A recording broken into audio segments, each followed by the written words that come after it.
ጠመቁ ግን ምን ሳይሉ ሰዎች ምን ሳይሉ ይድናሉ? ሳይጠመቁ በለው እስቲ አንዴ። ይኸው አንዴ በለው እስቲ ሳይጠመቁ በለው እስቲ አንዴ። ብራዘር መች አልኩ እኮ ተነገርኩ። ደስ ባለ ጊዜ አንተ አሁን በህይወት ያለልን ጥምቀት እየበቃ ሳትጠመቅ ድናለሁ እያልክ ያሰብክ ነው። ሳይጠመቁ በሚሞቱበት ጊዜ በለው አሁን አንዴ። በየትኛው እኮ ነው አልኩ እኮ። አንተ እኮ ቢያንስ አማርኛ እየተግባባ ነው አይደለ? አማርኛ እየተግባባ እኔ ችግር የለብኝም። ደስ ባለ ጊዜ እኮ አማርኛ የምንግባባ ከሆነ እኮ ለምን ወደ ኋላ ትመልሳለህ? እኮ ነው በሚያስረዳው ነገር መሰረት ግን ሰው ልትረዳ ይገባል። ወላይ ተረዳው። ግን ሰው ሳይጠመቅ እኮ ተረድተሃል? እንደ አገባቡ አዎ ተረዳው እኮ አልኩ። እንደ አማርኛ ወይ ደግሞ እንግሊዘኛ የሚባል ሰዋሰዋዊ ፍቺ ተምረሃል አይደለ? ብራዘር እንግሊዘኛ እኮ በሰዋሰዋዊው አገባብ ወይ ደግሞ በፈለግኩ እኮ አልኩ። ተቀበልኩ። ፍቺ የግድ መረዳት አለብኝ እንጂ አማርኛ እንደማታውቅ ሰው ለምን ወደ ኋላ መልሰህ? ወደ ኋላ አልተመለስኩም። ምን ሳይሉ ግን ሲሞቱ እነኚህ ሰዎች እኮ መች ነው አልኩ እኮ። እንዳገባቡ ሆነ መች አንተ እንዳልከው ለመጠመቅ ጊዜ ሳይኖራቸው ችግር የለም። በቃ እችኛዋ ናት። ከዛው ለሞት የደረሱ አልኩ። ወደ ሞት ደረሱ። ለሞት የደረሱ የምትለዋን ተወስዳለህ። ችግር የለብኝም። ሰው ግን አምነው ሳይጠመቁ ሞት አፋፍ ላይ ሆነው በቃ ሳይጠመቁ የሞቱ በላቸው።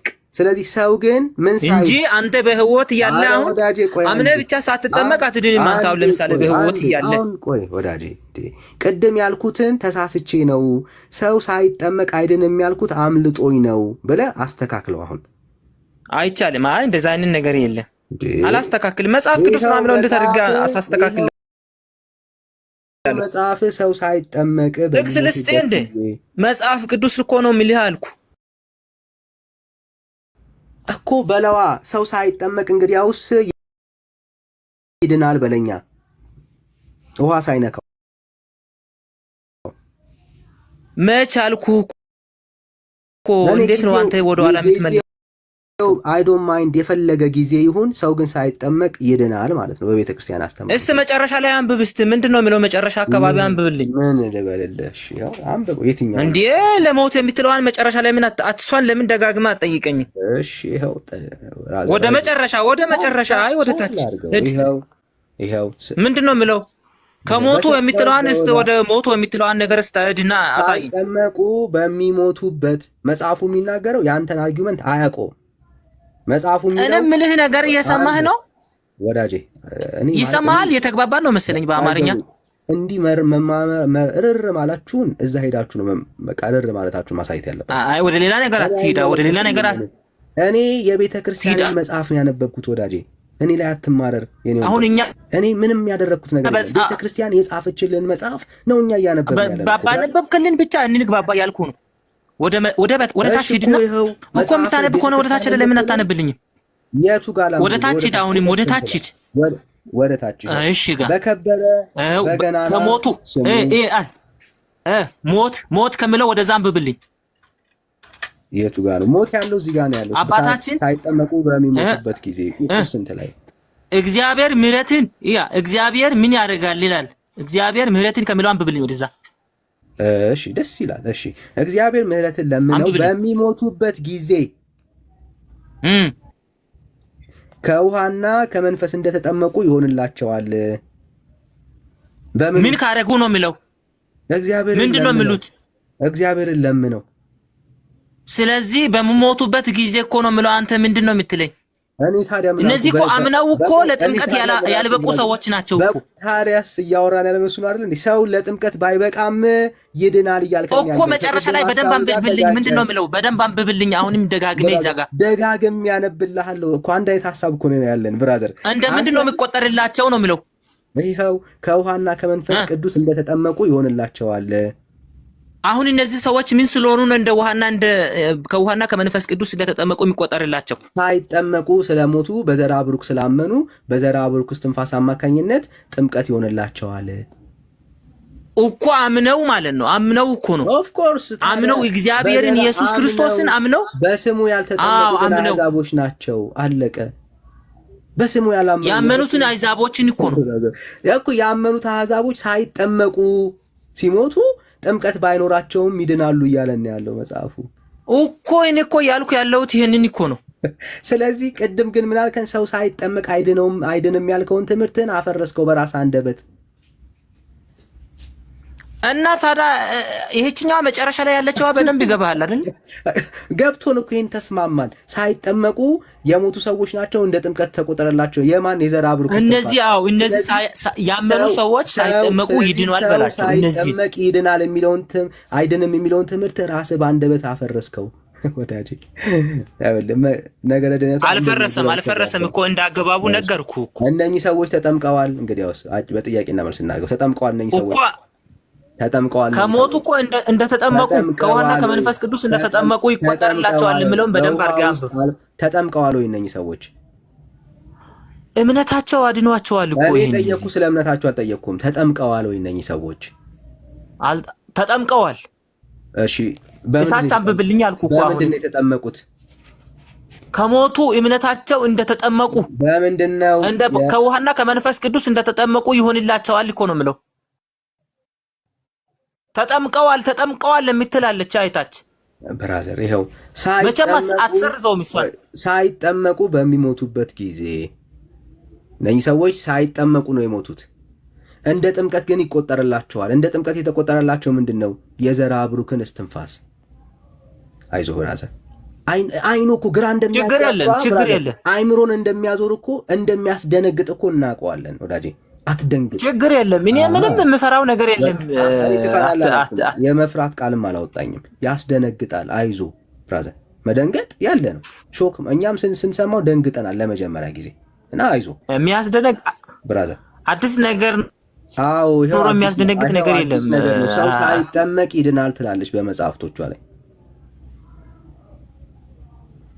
እሺ ወደ ቀጣዩ ሐሳብ እንሂድ።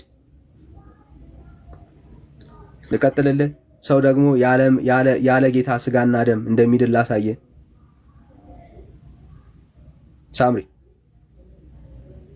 ሳምሪ ወንድሜ ያለ ከኔ ጋር አሁን ፕሊዝ ወንድሜ። አልተቋረጥኩም ማለት አለው ወገኖች ነው። ተቋርጫለሁ አለ እሱ ነው የወጣው። እሺ አይዞ ወዳጅ ማለት ልንላችሁ የምንችለው ጌታን አይዟችሁ ነው።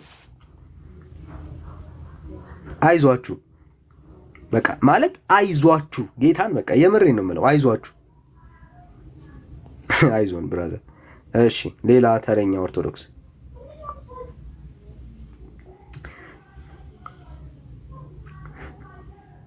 እሺ ፍቅረ ማርያም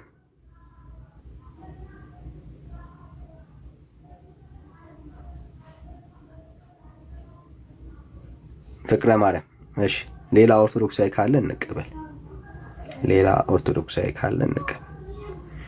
ኦርቶዶክስ ነኝ የሚል ሰው አንድ ቁጥር ይጻፍልኝ። እሺ ደሳለኝ ከየት ቤተ እምነት ነህ? ተዋህዶ ነኝ። ምን ተዋህዶ?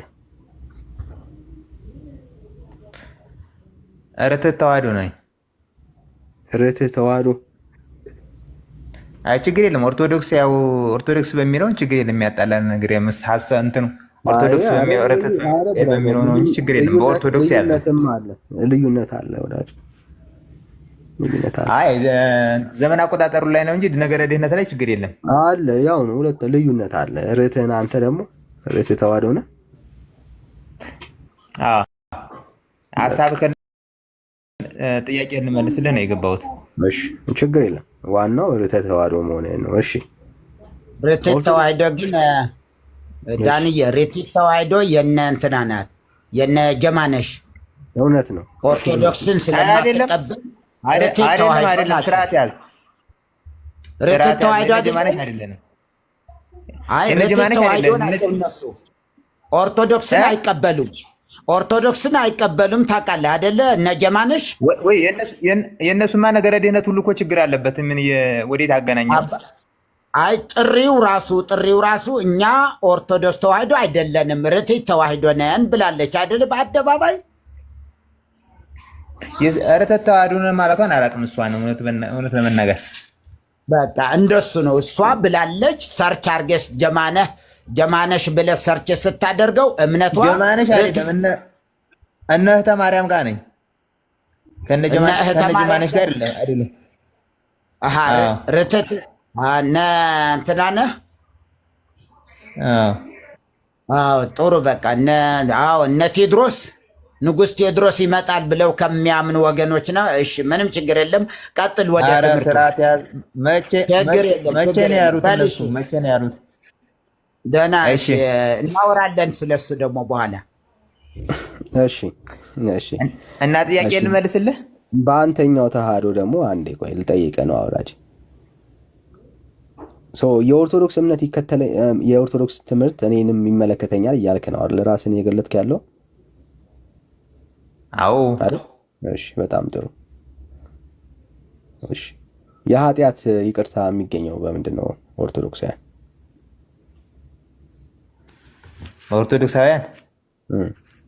በክርስቶስ በማመን ነው። በክርስቶስ ኢየሱስ በማመን ስትል በኢየሱስ ክርስቶስ ብቻ ነው የኃጢአት ይቅርታ የሚገኘው? በክርስቶስ ስታምን እኮ ይኸውልህ፣ በክርስቶስ ስታምን ክርስቶስ ያስተማረውን ትምህርት ትቀበላለህ። ለምሳሌ ክርስቶስ ያስተማረውን ያመነ የተጠመቀ ይድናል፣ ያላመነ ግን ይድናል ይፈረድበታል ያለውን ቃል አልቀበልም አትልም። በሱ ታመን እሱ የተናገረውን ቃል መቀበል ግዴታ አለበት። ከኢየሱስ ክርስቶስ ውጪ የኃጢአት ይቅርታ ይገኛል ወይ? ከኢየሱስ ውጪ የኃጢአት ይቅርታ ይገኛል ወይ ወንድሜ? ከኢየሱስ ውጭ አንዳንድ ጊዜ ምንድነው ምን መሰለህ፣ የቅዱሳን ቃል ኪዳን አለ። ቅዱሳን ቃል ኪዳን የሚያማልዱበት ሁኔታ አለ። ገለጸው ይገኛል ወይስ አይገኝም? የኃጢአት ይቅርታ አይገኝም። አቋምህ እንዳሪያ ግልጽ አድርጎ አይገኝም ማለት ነው ወንድማችን። እርግጠኛ ነህ ይሄ የኦርቶዶክስ አስተምሮ ነው? አይ ሀሳቡን አንተ ልታነሳ ያሰብኩት ሀሳብ አቋምህ ነው።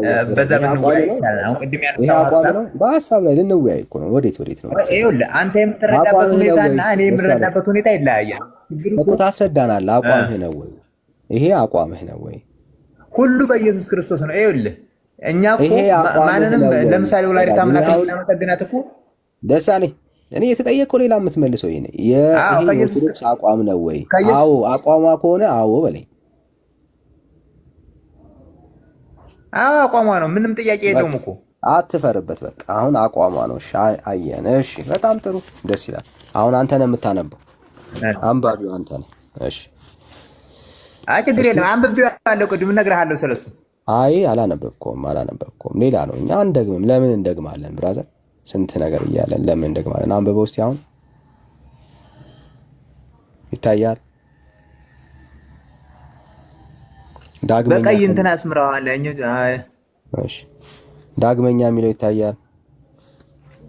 አንዴ ስክሪኒንግ አረጋግጥ። ስክሪኒንግ ከቆሸሸ ችግር የለብኝም። አንብበው አንተ፣ ይሰማኛል። እሺ ይኸው ዳግመኛ እግዚአብሔር ለወዳጃችሁ ቅዱስ አባታችሁ ዘራ ብሩክ ቃል ኪዳን ሰጠው፣ እንዲህም አለው። ይታያል እዚህ ጋር ከምን ከልብስህ። እሺ ከልብስህ ቀጥል። ከጥፍርህ። እሺ ከራስህ ፀጉርህ። ከራስህ ፀጉር ከጺምህ። እሺ ቀጥል። ቀጥል። ከአፍህ ከአጽፍህ ቁርጥ ወስዶ በእጁ የያዘ በክንዱም እንደ ማኅተም ያሰረውን በአንገቱም የቋጠረውን በወገቡ እንደ ቅናት ቀበቶ አድርጎ የታጠቀውንም ኃጢአቱ ይሰረይለታል ይላል። ኃጢአቱ ይሰረይለታል። እና ምን ችግር አለው ታዲያ? ቅድም ከኢየሱስ ክርስቶስ ውጪ የኃጢአት ይቅርታ አይገኝም ስትለኝ አልነበር እንዴ? አሁን ጥፍርና ፀጉር በአንገት ላይ በማሰር የኃጢአት ይቅርታ ይገኛል። ሐዋርያት እንደዚህ ሲያደርጉ ነበር። እንደዚህ የሚያደርጉት ማን ነው? ክርስቶስን ስለለበሱ እኮ ነው። ስለዚህ እነሱ እኮ የሰውዬው የዘራ ብሩክ ኃይል ሳይሆን እኮ አዳምጠኝ። የዘራ ብሩክ ኃይል እነዚህ ሰዎች የሚያድናቸው እኮ እኔ ይስማማኛል፣ የፈለግከው ይስማማኛል። አሁን መጀመሪያ ግን የቀደሙን የዘራ ብሩክ ኃይል ሳይሆን ዘርአ ብሩክ በተግባሩ ክርስቶስን ስለለበሰው የክርስቶስ ኃይል ነው። በዘርአ ብሩክ አድሮ እኮ ነው የሚተገብረው። ተቀበልኩ። አሁን ያልከው ንግግር ከቅድሙ አቋሜ ግን ቀየርኩኝ በለኝ። ኖ አቋም አይደለም። ማንም ከክርስቶስ ውጭ የሆነ የዘርአ ብሩክ ነው ወይስ ኢየሱስ ነው? አሁን ኖ አይደለም። ከክርስቶስ ውጭ የሆነ ምንም የሚገኝ ነገር የለም። ግን አባት ክርስቶስን ስለለበሱ የዘርአ ብሩክ ጥፍር ማለት የክርስቶስ ኢየሱስ ደም ማለት ነው? ኖ አይደለም። አይደለም ካልከኝ በቃ እኮ ተስማማህ ማለት ነው። ስለዚህ አሁን የቅድሙን አቋሜን ትቼዋለሁ በለኝ። አልተውም። እንዴት አድርጌተዋል ነው? እሺ ካልተውከው ቅድም በክርስቶስ ኢየሱስ ብቻ ነው የሚገኘው አልከኝ። አሁን ደግሞ በዘርአ ጥፍርና በፀጉሩ እና በፂሙ ይገኛል እያልከን ያለው በዘርአ ብሩክ ነገርኩህ እኮ። ይኸውልህ ምን መሰለህ፣ ለምሳሌ አንድ ሰው ቅዱሳን መቼም ተልኮላቸው ለአብራራ ጠብቀኛ። ሁለቱም ነው በለኝ ወይ ኢየሱስ ነው በለኝ። ከሁለት አንዱ። እንደዛ አይደለም። ይኸውልህ ቅዱሳን ኢየሱስን ስለተላበሱ የኢየሱስ ኃይል በእነሱ አዝሮ ብዙ ስራ ይሰራል። ሰዎቹ እኮ ራሳቸው እኮ የሚችሉት ነገር እንደኔ ሰው እኮ ናቸው፣ ግን በተግባራቸው ክርስቶስን ስለለበሱ እኮ ነው። የቅድሙን አቋሜን ቀይሬያለሁ። ኖ አይደለም። ይሄ እኮ ሐዋርያትም ሲያደርጉት የነበረ ነው። የሐዋርያት ጨርቅ እኮ ድውያንን ይፈውስ ነበር። ድውያንን የሚፈውሰው ወዳጄ የቅድሙን አቋሜን ቀይሬያለሁ በለኝና ከዛ በኋላ ደግሞ ወደዚህ ሐሳብ ሄደን እንወያያለን። ቅድም ግን ምን አልከን? እኔ ኃጢአት ይቅርታ የሚገኘው በክርስቶስ ኢየሱስ ነው ስትለን ነበር። አሁን ደግሞ የዘርአ ብሩክን ሰው ምንም ጥያቄ ነው ነገርኩህ እኮ የክርስቶስ ኃይል ነው። ሰውየው ዘርአ ብሩክ ክርስቶስን ስለተላበሰ ነው። ልናወራ እኮ ነው። አሁን የዘርአ ብሩክ ጥፍር ማለት የክርስቶስ ኢየሱስ ደም መሆኑን አንተ ታሳየናለህ። እሱን ልናወራ ነው። አሁን ጥያቄው ምንድን ነው? ተላበሰ ማለት በጸጋው ተላበሰ ማለት እሱ ልታሳየን ነው።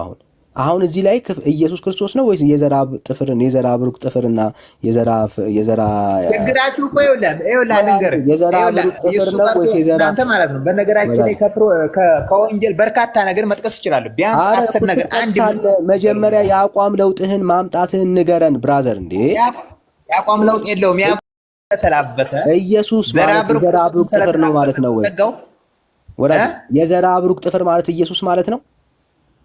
ማን እንደዛ አለህ? አንተና እያልክ ያለው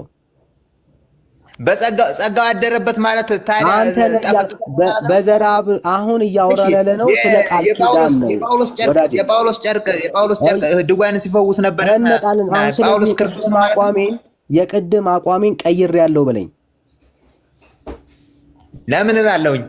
በቃ ካልሆነ እዚህ ክፍል ላይ ቃል ኪዳን ቃል ኪዳን የተሰጠው ማን ነው? በጥፍሩ በፀጉሩ የኃጢአት ይቅርታ የተባለለት ማን ነው? ዘርአ ብሩክ። ቴንክ ዩ። አየህ፣ ዘርአ ብሩክ የኃጢአት ይቅርታ ያስገኛል። በምን? በጥፍሩ፣ በፀጉሩ፣ በፂሙ። ዘርአ ብሩክ ብቻ ሳይሆን ማለት ነው ማንም ሰው ክርስቶስን ያገለገለ የክርስቶስን ጸጋ የተላበሰ ሰው ቃል ኪዳን የተሰጠው ሰው ብዙ ነገር ማድረግ ግን በሌላ ማድረግ ይቻላል ማለት አይደለም። ቅድም ያልከውን ግን ትምህርት መጀመሪያ መቀየርህን ያው ቅድም ምን አልከን? የኃጢአት ይቅርታ የሚገኘው በማን ነው ስለ በማን ነው ያልከኝ? ይኸውልህ ሰውየውን ማንም ሰው ከክርስቶስ ውጭ ቅድም የኃጢአት ይቅርታ የሚገኘው በማን ነበር ያልከን? ካልተቀበለ ማዳን አይችልም። የኃጢአት ይቅርታ በማን ነው የሚገኘው ነው ያልከን ቅድም? በክርስቶስ። አሁን በማን ኪዳን ነው ሰዎች የኃጢአት ይቅርታ የሚያገኙት? ነገርኩህ እኮ ይህ ሰው እኮ ክርስቶስን ተላብሶታል እያልኩህ እኮ ነው። የክርስቶስ ቃል ኪዳን እናገባለን። ሁሉ ነገር እኮ በክርስቶስ ነው የሚደረገው።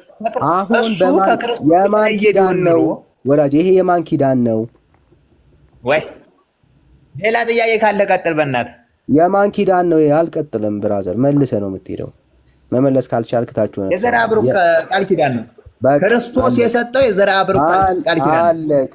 ስለዚህ አንድ ዘርአ ብሩክ የሚባል ኪዳን የተሰጠው የኃጢአት ማስገኛ ያለ ሌላ ኢየሱስ አለ። ሁለቱን አስማማቸው። አሁን በቃ እንዲህ ካመንክ አስማማቸው ሁለቱን። ለምን አስማማለሁ? አስማማ አንተ ጸጋ አስማማ ጳውሎስ በጨርቅ ድውያን ሲፈውስ ነበርና እሱን አስማማልኛ እየጠየቅኩ ያለሁት መጽሐፍ ቅዱስ ላይ የኃጢአት ይቅርታ የሚገኝበት ሌላ ፍጡር ካለ አሳየኝ። ቀጥል። ቅዱስ ጳውሎስ የኃጢአት ድውያን ሲፈውስ ነበርና ሌላ ክርስቶስ ነበር የሚገኝበት ሌላ ሰው ካለ አሳየኝ ከመጽሐፍ ቅዱስ ውስጥ። ቀጥል። እየጠበቅኩ ነው ያለሁት።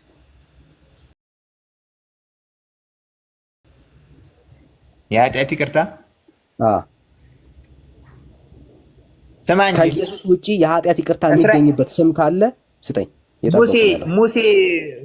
ሙሴ ለምኖ እስራኤላውያን እንዳዳነ አታውቁም እንዴ? ጥቀስ። የኃጢአት ይቅርታ የሚገኝበት ስም ካለ ጥቀስ። ብራዘር ቀጥል። በክርስቶስ ነው የሚገኙ፣ በሌላ በምንም አይገኝም። ወዳጄ አሁን ዘራ ብሩክ ብለኸኛል። የኃጢአት ይቅርታ ከመጽሐፍ ቅዱስ ውስጥ ከኢየሱስ ውጪ የሚገኝበት ሰው ካለ አሳየኝ። በስመ አብ። አይዞ አንተ ሁሌ እንደ አይዞ በርታ። የለህም መልስ። እሺ ልቀጥል። ዋናው መልስ እንደሌለ ማሳየት የኛ ዓላማ። ለዘመናት የምንመኩበት ትምክህት የእግዚአብሔር ቃል ውስጥ የሌለ ከንቱ ትምክህት እንደሆነ ነው የምናሳይ።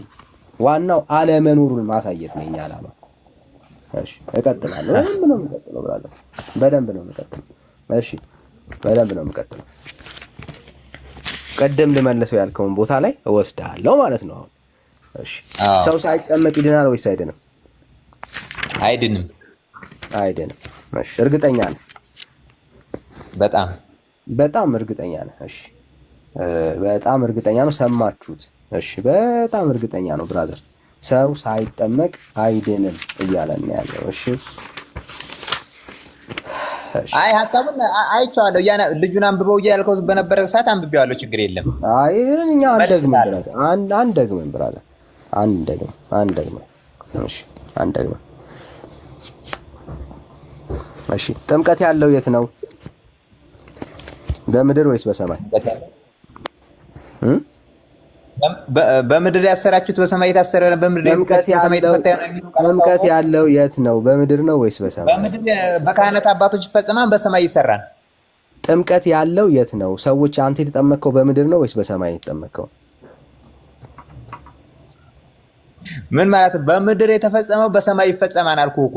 እኔ ወዳጄ የጠየቅኩ ጥያቄ ጥምቀታችሁ የሚደረገው በምድር ነው ወይስ በሰማይ ነው? በሰማይ ነው የምትጠመቁት ወይስ ገነት ገብታችሁ ነው የምትጠመቁት? በጣም ቀልደኛ ነው መሰለህ ወዳጄ። እየጠየቅኩ ነው። ባይዘው እኛ አንቀልድም። እኛ ለወንጌል አንቀልድም ብራዘር። እየጠየቅኩ ነው ያለሁት። በገነት ነው የምትጠመቁት ወይስ እዚህ ምድር ላይ ነው የምትጠመቁት? እዚህ ምድር ላይ እንጠመቃለን። በካህናት አባቶች ሰጣን፣ በተሰጣቸው አባቶች እንጠመቃለን። በሰማይ ይፈጸማል። የጠየቅኩ በሰማይ ትጠመቃለህ ወይ ነው ያልኩህ። ስለመፈጸም አልጠየቅኩም። በሰማይ ትጠመቃለህ። በሰማይ ጥምቀት አለ። ይኸውልህ ቅዱስ መድኃኒዓለም ክርስቶስ ጥምቀት አለ ወይ? ምንድን ነው ያላቸው? ዮሐንስ ጥምቀት ከምድር ነው ወይስ ከሰማይ ነው ሲላቸው ምንድን ነው ያሉት? በሰማይ ጥምቀት አለ ወይ? አይ ይኸውልህ ነገርኩህ እኮ አይደለ? በሰማይ ነው ወይስ በምድር ነው ሲላቸው በሰማይ ነው። ጥምቀት አለ ወይ? እየጠየኩ በሰማይ ጥምቀት አለ ወይ? ገነት ጥምቀት አለ ወይ?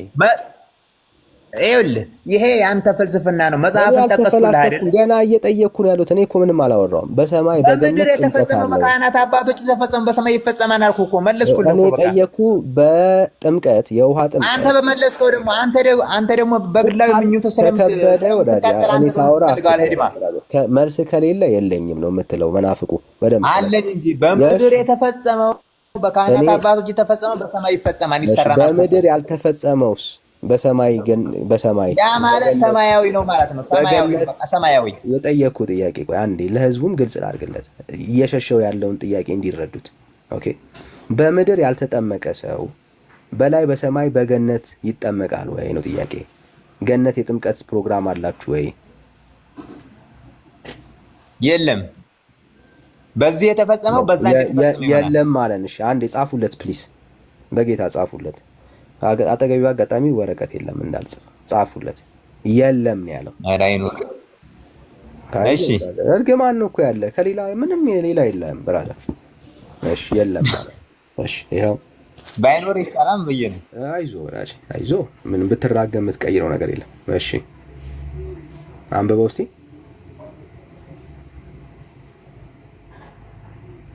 ፈጣሪም ይህን ነገር አይቶ በገነት ውሃ እያጠመቀ ከኃጢአታቸው ያነጻቸው ዘንድ ጻድቁ አባታችን አዘዘው። እሺ አጠምቃል በለዋ አጠምቃል በለዋ ያችንም ነፍስ ተአምር ታውቃለህ? ያችንም ነፍስ ብራዘር ከእርሱ ጋር አጠመቃል። እሺ መጀመሪያ የለም ብለኸኛል። ይኸው ቤተክርስቲያን በገነት ውሃ አለ ትጠመቃላችሁ እያለች ነው ያለችው።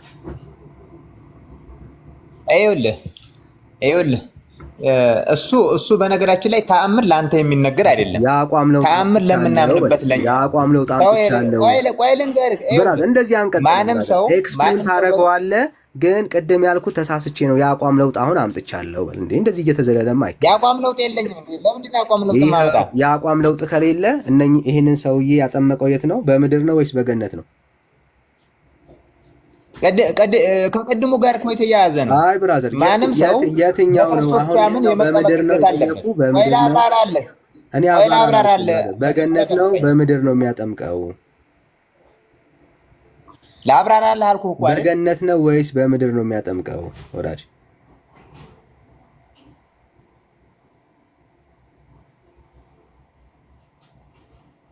ካሞን ብራዘር፣ በቃ አንተ ጋር መላፋት ነው። ኧረ ብራዘር ና እንጂ አይዟችሁ ስንል በምክንያት ነው ብራዘር። አይዞ ብራዘር፣ አይዞ ወዳጄ፣ አይዞ። ኢየሱስ ይወዳቸዋል። ይሄ ሁሉ ትግል ኢየሱስን ለመካድ ነው። ባይዘበ አየህ፣ እንደ ቤተ ክርስቲያናችሁ አስተምሮ ግራ የተጋባው በነገረ ድነት ላይ የክርስትና ሴክት የለም። ሁለት የግራ እግር የሆነ ማለት ነው። እሺ ሚስተር ኤክስ ሰላም፣ እንዴት ናችሁ ወዳጅ? ሁሉ ሰላም አለን። እንዴት ነህ? እግዚአብሔር ይመስገን አለሁልህ። እሺ ነገረ ድነት በኦርቶዶክስ ግራ የተጋባውን እያየን ያለ ነው። አይ ነው። እኔ ምን መሰለህ ወዳጅ፣ እኔ ኦርቶዶክስ ነኝ፣ ግን እኔም ራሱ እግዚአብሔርን ነው የምልህ። እኔ ድንግል ማርያምን እወዳታለሁ እና ስለ ዘላለም ሕይወት እኔ ምንም የማልናወጥበት መሰረት አለ። እሱም ጌታ ኢየሱስ ክርስቶስ የድንግል ማርያም ልጅ መስቀል ላይ በሰራው ስራ ነው። ምንድን ነው ከዛ አሁን ስለ ነገር ድህነት ስለሆነ የምናወራው ይሰማል ወንድሜ? የሰማው ነው። አሁን እኔም ራሱ በመናፍቅ እየተባልኩ ስለሆነ ነው በዚህ አመለካከቴና በቤተ ክርስቲያን በኦርቶዶክስ ቤተ ክርስቲያን ሰው እንዴት ነው የዘላለም ሕይወት የሚያገኘው ብለህ ስትል ያው ትጠመቃለህ፣ የሥላሴ ልጅነት ትካፈላለህ።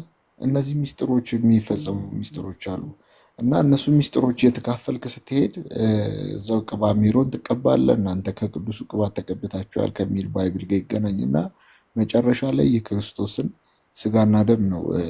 ቁርባን ይባላል። ሚስጥረ ቁርባን ትቆርባለህ። ክርስትና ስም ይሰጥሃል። እኔ አሁን የሚያስማማኝ ልቤ ርፍ የሚለው የጌታ ኢየሱስ ክርስቶስ ደም ዛሬም ትኩስ ነው። ደም ካልፈሰሰ የኃጢአት ስርየት ስለሌለ ዕለት ዕለት ደግሞ ጌታ እየወረደ አይሰቀልልንም። አንዴ በቀራንዮ ላይ ያፈሰሰው ደሙ አሁንም መታረቂያችን ነው፣ አሁንም መካከለኛችን ነው። ስለዚህ በሚስጥረ ቁርባን በኩል ያ ማለት የጌታ እውነተኛ ስጋና እውነተኛ ደሙ ነው ብለን አምነን ስንቀበል የኃጢአት ስርየት ይሆንልናል። የዘላለም ሕይወትን የምናገኘው በክርስቶስ ደም ብቻ ነው። አሁን ቅዱሳንን ይምታታባቸዋል። አይ ቲንክ አብዛኞቹ አሁን በደንብ የሚያውቁት ኦርቶዶክሳውያን በደንብ የተማሩት ምናምን ይገባቸዋል። አሁን የተራው ምዕመን እንደኔ አይነቱ በጣም ነገረ ድህነትን የዘላለም ሕይወትን አቅልሎ የሆነ ጥርኝ ውሃ በመስጠት የሆነ ገዳም ሄዶ በመርገጥ ምናምን የሚገኝ እየመሰለው ነው። ወይ ደግሞ እንደዚህ ገድላትን ምናምን እያመጡ የሚገኝ እየመሰለ ነው። ይሄ ግን 100% ትልልቅ የቤተ ክርስቲያን የኦርቶዶክስ አባቶችም ሲያስተምሩ የቤተ ክርስቲያኗን መሰረታዊ የነገረ ድህነት ትምህርት እንደዛ አይደለም የሚለው የሰው ልጅ ይጠመቃል። በጌታ የሚያምኑ ቤተሰቦች ካሉት መጠመቅ ይችላል። ከዛ ላይም ደግሞ እያደገ ሲሄድ መንፈሳዊ ትሩፋቶቹ አሉ፣ ህብረቱ አለ፣ ክርስቲያናዊ ህብረቱ በዛ ውስጥ ሆኖ በጌታ ስጋና ደም ብቻ ነው የዘላለም ሕይወት የሚገኘው።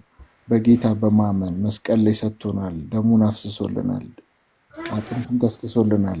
በቃ ይሄንን እውነት አምኖ ንስሐ ገብቶ ስጋው ደሙን ሲቀበል የዘላለም ሕይወት ያገኛል። አሁን በጣም የተማታበት አይነት ጀነሬሽን እና እኔ ማን ነው መናፍቁ ወደሚል እየመጣው ነው። ያው ፐርሰናሊ አታክ እያደረጉኝ ስለሆነ ማለት ነው። እና በጣም ተቸግሬያለሁ። ቅዱሳን ደግሞ የሚረዱ ለምንድን ነው? በእኛ ቤተክርስቲያን በኦርቶዶክስ ቅዱሳን አይኖቻችን ወደ ጌታ እንዲያዩ፣ ወደ ተሰቀለው እንዲያዩ ጌታ ሆይ እርዳው እያሉ ይለምናሉ። ያ ማለት እኛ ወደ ጌታ አይተን በጌታ አምነን እንድንድን ነው እንጂ በራሳቸው የዘላለም ሕይወት የመስጠት ወይ ደግሞ ቃል ኪዳን ተገብቶላቸዋል ገድላቸው ይህን ይላል እያሉ ወደ ዘላለም ሕይወት እንዲህ ዝም ብሎ መግባት አይቻልም። ምክንያቱም እግዚአብሔር ልጁን ነው የከፈለው። እና እንዴት ይታያል? አሁን እዚህ ውስጥ ኦርቶዶክስ ሰው ካለ እኔ ዲቤት ለማድረግ ነው የመጣሁት። እኔም ኦርቶዶክስ ነኝ። የግድ ጴንጤና ፕሮቴስታንት ወይ መናፍቅ ምናምን እንደሚባለው ሰው እንደዛ ነህ እያሉኝ ነው። አሁን አታክ እየተደረግኩ ነው። እና እስቲ አሁን እዚህ ውስጥ የተማረ ኦርቶዶክሳዊ ካለ እኔን እስቲ እናውራ እስኪ። እንዴት ነው የዘላለም ሕይወት?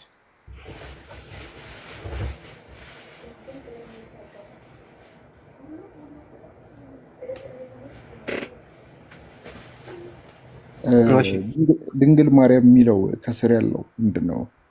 ኑ በብርሃኑ ተመላለሱ ይላል። እውነት ነው፣ በብርሃኑ እንመላለስ።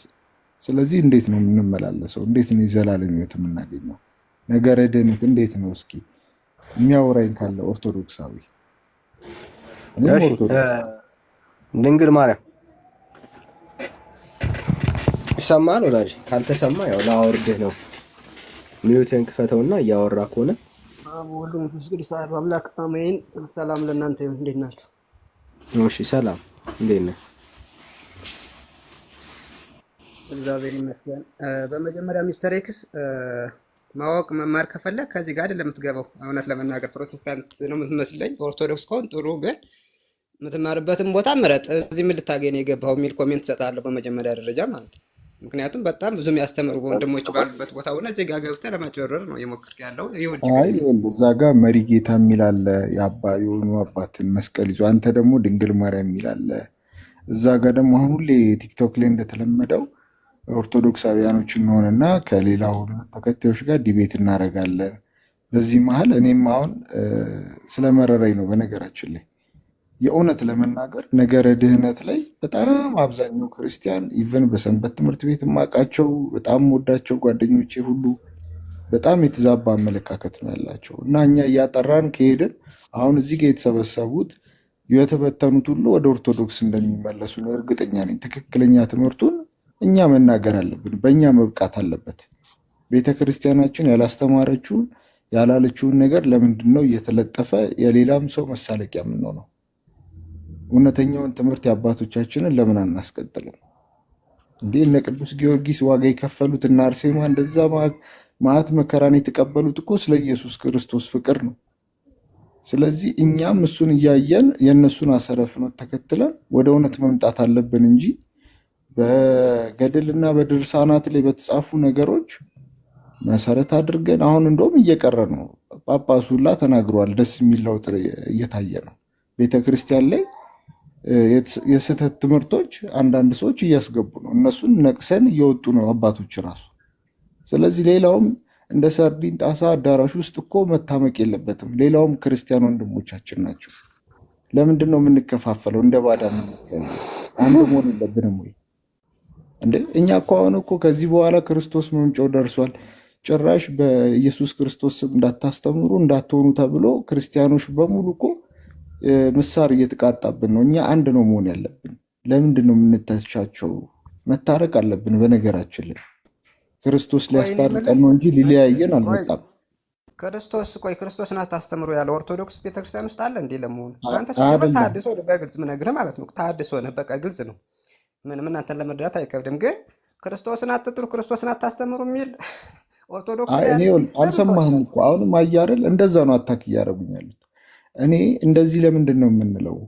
ክርስቶስ አስታራቂያችን ነው እንጂ ለሁላችንም በእኛም በኦርቶዶክስ በሌሎችም እምነት ላሉት መታረቂያችን ነው እንጂ በክርስቶስ ስም ለምንድን ነው የምንጣለው? እዚህ ጋር ያለን ህዝቦች ወደ 500 የምትሆኑ እግዚአብሔር በቅርቡ ይመጣል፣ በግርማው ይገለጣል፣ ከመላእክቱ ጋር ይመጣል። እኛ አሁን ሁላችንም በስመ ክርስቲያን ነው የምንታወቀው። አሁን ለምሳሌ የሌላ እምነት ተከታይ ሙስሊም እኛን የሚያቀን እንደተበታተንን ሳይሆን የሆነ ነገር ቢነሳ መሳር በአንገታችን ላይ ነው የተቃጣው። እኛ አንድ መሆን አለብን። ክርስቲያኖች ነን። ክርስቶስ ስሙ ሊለያየን ሳይሆን አንድ ሊያደርግ ነው የሚገባው። ስለዚህ በቀና መንፈስ ለምን አንማማርም?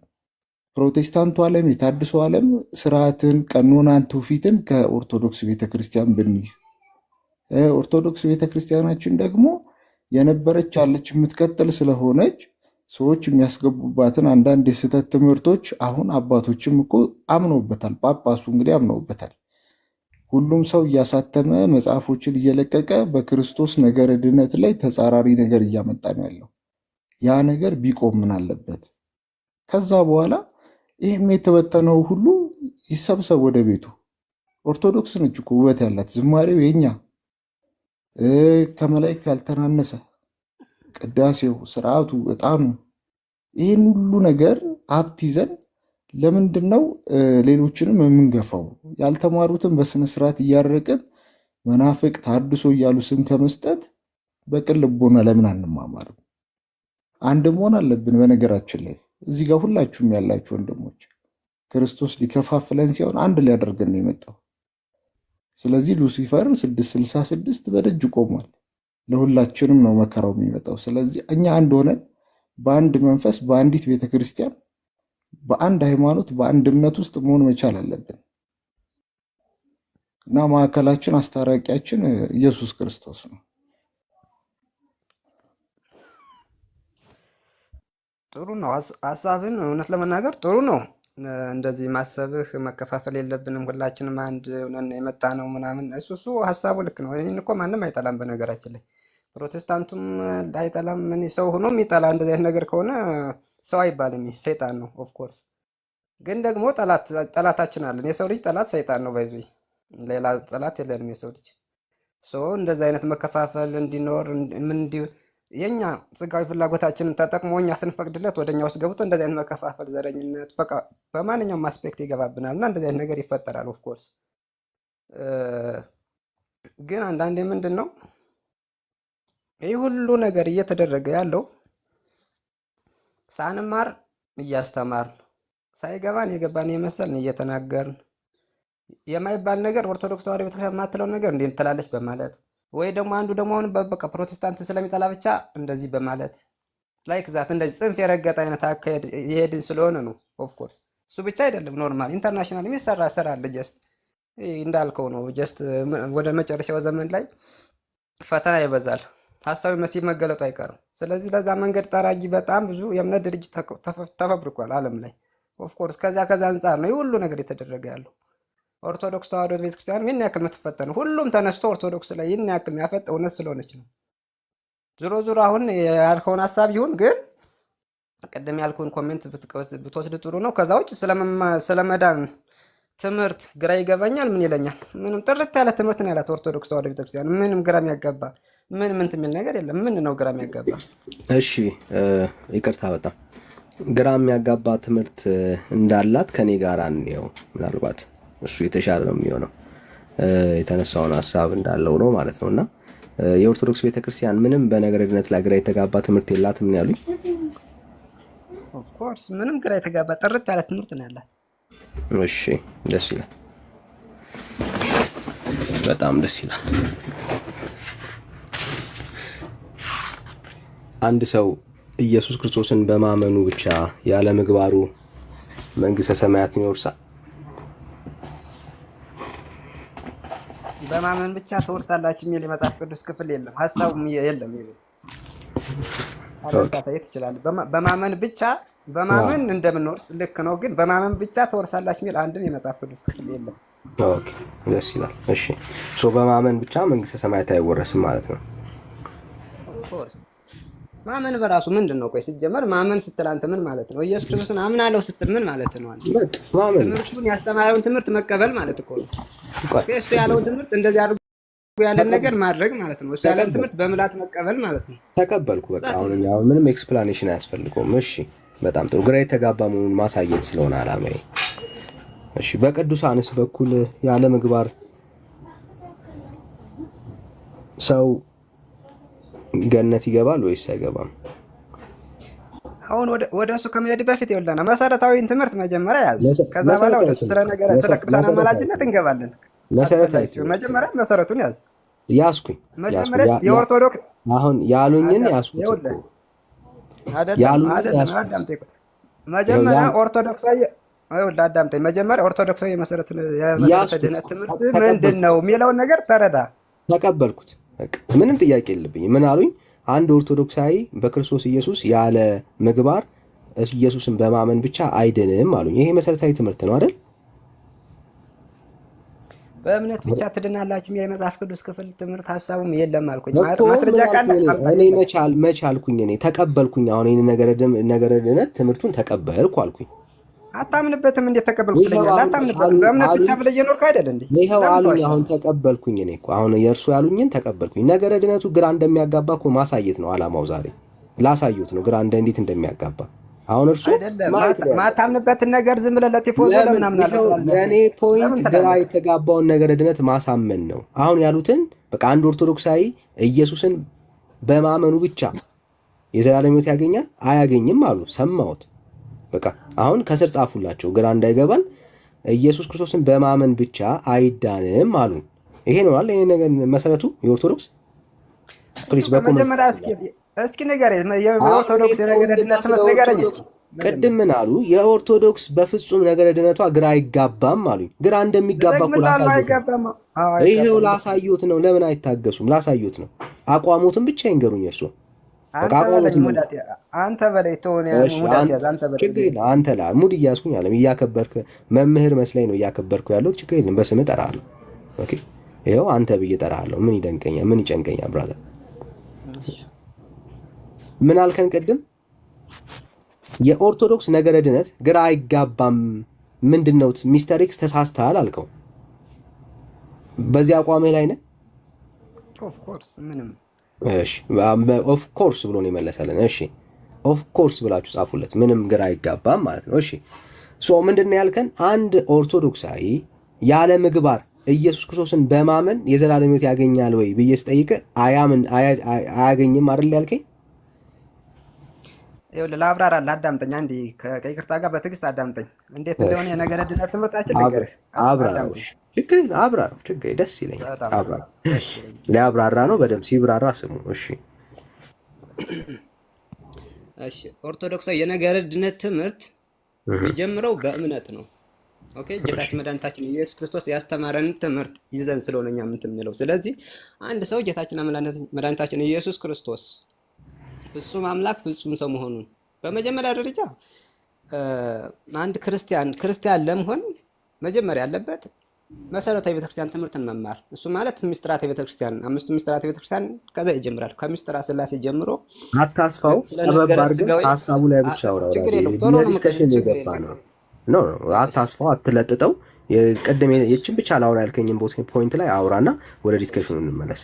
እሺ ስለዚህ አምስቱ ሚስጥራተ ቤተክርስቲያን ይማራል። ስለዚህ ከዚህ ውስጥ አንዱ ምንድነው? አንድ ሰው ክርስቲያን ነው የሚባለው በክርስቶስ ያምን ነው። ክርስቲያን ማለት እኮ የክርስቶስ ተከታይ ማለት ነው።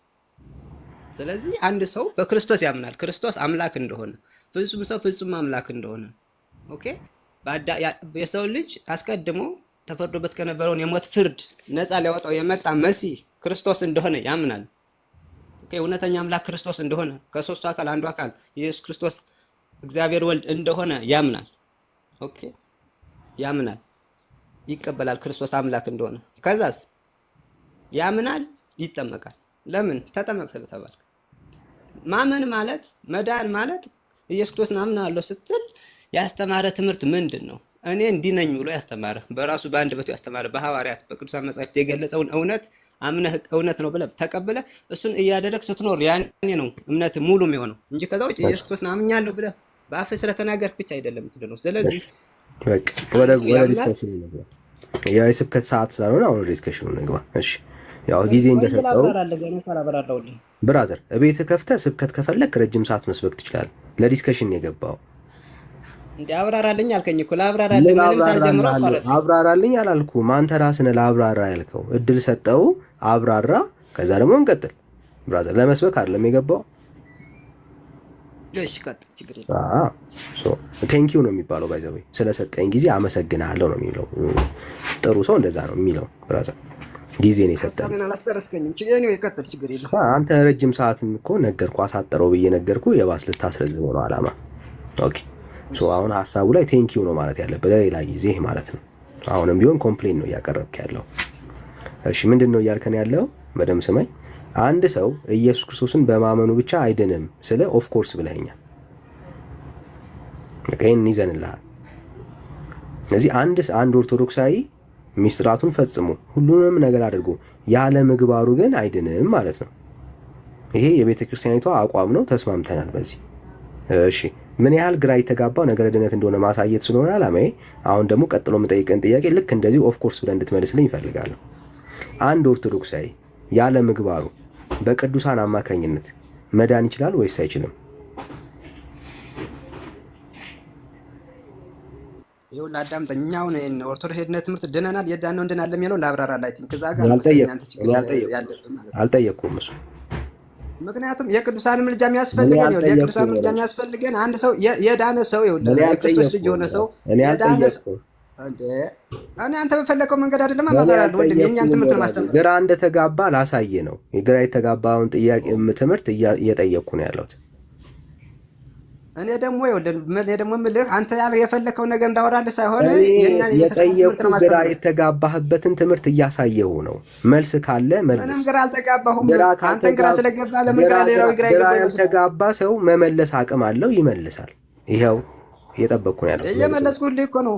አንተ በፈለከው መንገድ ያለን የምመልስ እኔ ራሴ አብራራለሁ፣ አሰምርበታለሁ። የኔ ጥያቄ አንድ ኦርቶዶክሳዊ ያለ ምግባሩ በቅዱሳን መዳን ይችላል ወይስ አይችልም?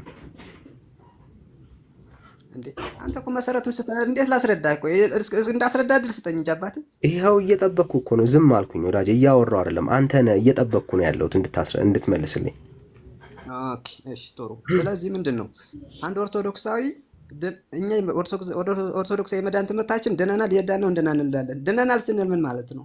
ያ ምንም አንዲት ነገር ሳናዋጣ ከኛ ምንም ስራ ሳንሰራ በእግዚአብሔር በቸርነቱ በእግዚአብሔር ወልድ ቤዛነት ብቻ በሱ በጸጋው በቸርነቱ ኦኬ ዓለምን እንዲሁ ወዶ በቸርነቱ በመስቀል ቤዛነት ስራ አድኖናል። ምንም እኛ ሳናዋጣ የመጀመሪያው ድነናል የምንለው። ከዛ በኋላስ ይህን መዳናችን ግን በመልካም ስራ መግለጽ አለብን። ኦኬ እንደ ቃሉ መቀጠል መቻል አለብን። ስለዚህ እኛ የሰው ልጅ ደካማ ነን። ስለዚህ በዚህ ድክመታችን ጊዜ እዚህ ጋር የቅዱሳን ምልጃ የሚያስፈልገን እዚህ ታይም ላይ ነው። ድነናል። ድነታችን አጽንተን መጠበቅ ስላለብን በዛው መቀጠል ስላለብን ሰውነና ኃጢአት እንሰራለን፣ ደካማና እንደክማለን። በዚህ ጊዜ ቅዱሳንን እግዚአብሔር ይቅር እንዲለን ወደ ቅዱስ ሥጋ ወደ ክብር ደግሞ እንዲያበቃን የዘላለም ሕይወት እንዲሰጠን ለምኑልን ብለን እዚህ ጋር ወደ ቅዱሳን እንጸልያለን። የቅዱሳን ምልጃ የሚያስፈልገው እዚህ ጋር ነው ባጭሩ ማለት ነው። ኦኬ አንድ ጊዜ ድነናል ብለን ቁጭ ምንል አይደለም። ክርስቲያን እንደዛ አይደለም።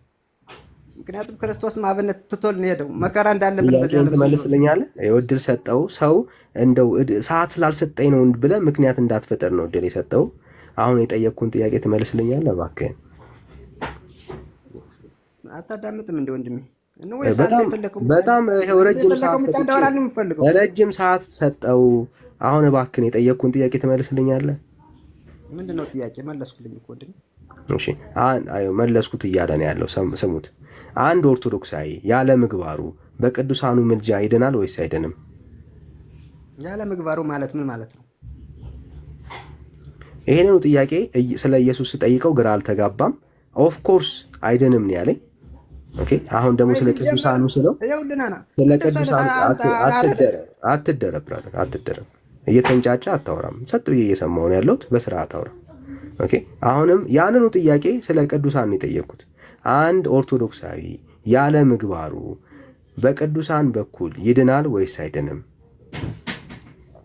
ሲጀመር አልኩ ይኸውልህ፣ አንድ ሰው ዝም ብዬ ድኛለሁ ብሎ ቁጭ ብሎ ቅዱሳን ያድኑኛል ብሎ የሚቀመጥ ኦርቶዶክሳዊ የለም ነው እኮ እያልኩ ያለሁት ወንድሜ። ይድናል ወይስ አይድንም? ሚስተር ኤክስ ፕሊስ ኦርቶዶክስ ስንፍናን አታስተምርም። እንደዚህ የሚባል ነገር የለም። ይድናል ብሎ ቁጭ የሚል ነገር የለም። አይድንም በለኛ። ሚስተር ኤክስ እድሉን ትሰጠኛለህ ዳኒ? ሚዩት አድርግ ፕሊስ። እሺ ቴንክ ዩ። ቅድም ስታወሩ እኔ ዝም ብያለሁ። አሁን ሚዩት አድርግና እሺ። ይድናል ወይስ አይድንም? ብራዘር እየጠበቅኩ ነው ያለው። እኔ የእሱ ነው ማለት ዝም ብለህ ድፍን ያለ ነገር እንድመልስልህ አይድንም ብለን እንውሰደው። አይድንም ብለን እንውሰደው። እንግዲህ መግባባት መረዳዳት ምንችል ከሆነ መዳን ራሱ ምን ማለት ነው? ግን እኔ ልናገር ዳኒ። ሚስተር ኤክስ አትናገርም፣ እያወራው ነው። ምን አይነት ስርዓት? ሚዩት አድርግ ብራዘር፣ እያወራው ነው። ቴንክ ዩ። ሶ አይድንም ወይስ ይድናል? እየጠበቅኩ ነው ያሉት። በክርስቶስ ኢየሱስ አይድንም ብለኸኛል። በቅዱሳንስ አይድንም ወይስ ይድናል? እኔ ያላልኩትን ነገር ለምንድን ነው ሚስኮት የምታደርገኝ? ኧረ ፕሊስ እንደማመጥ እንግባባ። እንዴ ምንድን ነው ያላልከው ነገር? ያላልከው ምንድን ነው አንተ? እኔ አሁን ለምሳሌ በኢየሱስ ክርስቶስ በማመን አይዳንም ያልኩ አስመስለህ እያወራ ነው እንዴ? በእምነት ብቻ ይዳናል የሚል እስኪ አሳየኝ። እንደዚህ የሚል ጥቅስ ቆይ አንተ ደግሜ እጠይቅሃለሁ። ከካድከው ደግሜ እጠይቅሃለሁ። ከዛ አሁን ታስተካክለዋል። እንድታስተካክለው እድል እሰጥሃለሁ። ችግር የለም። ምንድን ነው ያልኩ? አንድ ኦርቶዶክሳዊ ያለ ምግባሩ ኢየሱስ ክርስቶስን በማመኑ ብቻ ይድናል ወይስ አይድንም?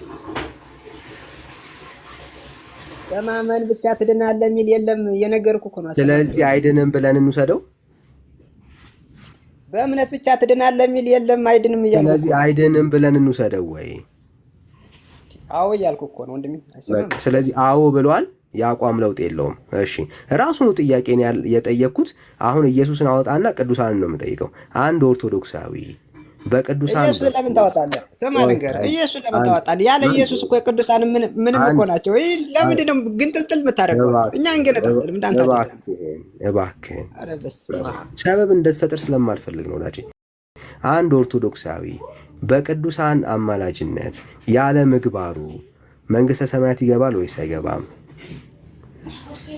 ሲጀመር መንግስተ ሰማያት እንዴት እንደሚገባ ላስረዳህ። እንደዚህ ቢባል እንዴ ምንድን ነው የምታወራው አንተ? በመጀመሪያ ደረጃ በጌታችን በመድኃኒታችን በኢየሱስ ክርስቶስ ሳትጠመቅ ቅዱስ ሥጋውን ክቡር ደግሞ ሳትቀበል እንዴ እንደዚህ ቢባል በቅዱሳን ያለ ምግባር ይድናል ወይስ አይድንም? ወንድሜ ጥያቄ ራሱ እኮ የተዛባ ጥያቄ እኮ ነው። ግድ የለም ይድናል ወይስ አይድንም ብራዘር። ሲጀመር አንድ ክርስቲያን ይኸውልህና ድክመት ሊኖርበት ይችላል። ኃጢአት ሊሰራ ይችላል። የክርስቶስ ልጅ ሆኖ ሲመላለስ ይድናል ወይስ አይድንም ነው ወዳጅ። ይድናል ወይስ አይድንም? ለመዳረክ ነው እንደፈለከው። ዝም ብለህ ለመዳረክ ከሆነ የፈለከው መዳረክ ይችላል። አረ መልስ ነው እየጠበቅኩ ያለሁት። ይድናል ወይስ አይድንም ብራዘር? ምን ማለት ነው? አብራራልኝ እስኪ ጥያቄ። ምንም ስለ ኢየሱስ አብራራልኝ ሳትለኝ ነው የመለስክልኝ። ስለ ቅዱሳንም አብራራልኝ ማለት አይጠበቅብህም። ገብቶሃል ማለት ነው ጥያቄ። ምን ነግርህን እኮ ነገር አታዳምጥም አንተ። ላዳምጥህ፣ ይኸው ላዳምጥህ። ይድናል ወይስ አይድንም? የእሱ ነው። ዝም ብለህ አትበል። እኔ በቃ እንዳብራራልህ ድል የምሰጠኝ ከሆነ ላብራራልህ። እንዴት እንደሆነ በቃ የመዳን ትምህርታችን እንዴት እንደሆነ ላብራራልህ። ስለ ኢየሱስ የስ ወይም ደግሞ ኖ የስ ወይም ኖ ብለህ መልሰህልኛል። ስለ ቅዱሳን ሲሆን የስ ኤንድ ኖ ብለህ መመለስ ትችላለህ። አንድ ሰው በኦርቶዶክስ አስተምሮ ያለ ምግባሩ በቅዱሳኑ ይድናል ወይስ አይድንም? እንደዚህ አይነት ትምህርት ከየት የመጣ ትምህርት ነው? ምን ማለት ነው? እናየዋለን። ችግር የለም። አሁን ለጠየኩ ጥያቄ መልስ ስጠኝ ወንድሜ። እንግዲህ የምንግባባ ከሆነ ዝም ብለህ መድረክ ከሆነ የፈለከው መዳረክ ትችላለህ። ጥያቄው ራሱ ጤነኛ አይደለም እኮ ነው እያልኩ ያለው። ትክክለኛ ጥያቄም አይደለም። ስለ ኢየሱስ ስጠይቅህ ጤነኛ አይደለም ብትለኝ ኖሮ አልጠይቅህም ነበር። ስለ ኢየሱስ ስጠይቅህ ኖ ብለህ መልሰህልኛል። አሁን የጠየቅኩ ስለ ቅዱሳን ነው። ከቅዱሳንና ከኢየሱስ ይልቅ እንደውም ኢየሱስ የተሻለ ተስፋ ነበረው። ያንን ተስፋ ኖ ብለን የመለስከው ነገረ ድነቷ ግራ ያልተጋባ ከሆነ አሁን በድፍረት መልስ። ሰው እየሰማ ነው ያለው። አንድ ኦርቶዶክሳዊ ያለ ምግባሩ በቅዱሳኑ አማካኝነት ይድናል ወይስ አይድንም? ይኸውልህ ኦርቶዶክስ ድነናል እየዳን ነው እንድናለን የሚለውን ካብራራል በቃ ይህን መልስ በዚሁ መልስልሃለሁኝ። አይ ካልክ ግን ወንድም የመዳረቅ ነው። እኔ ከአንተ ጋር መዳረቅ አልፈልግም። ቅድም ስለ ኢየሱስ ጠይቀ የቅዱሳን ምልጃ የሚያስፈልገው የት ላይ እንደሆነ እየነገርኩህ ነው። የቅዱሳን ምልጃ የሚያስፈልገው አንድ ሰው ኦኬ የክርስቶስ ልጅ ይሆናል ዜን በመልካም ስራ መጽናት ስላለበት ክርስቶስን የመሰለ መኖር ስላለበት በዛን ጊዜ በኃጢአት ይፈተናል፣ ይወድቃል። ያን የቅዱሳን ምልጃ ያግዘዋል እያልኩ ነው ያለሁት። ኦኬ። ስለዚህ በቅዱሳን ምልጃ ያለ ምግባሩ መዳን ይችላል ወይስ መዳን አይችልም? ያለ ምግባሩ ማለት ምን ማለት ነው?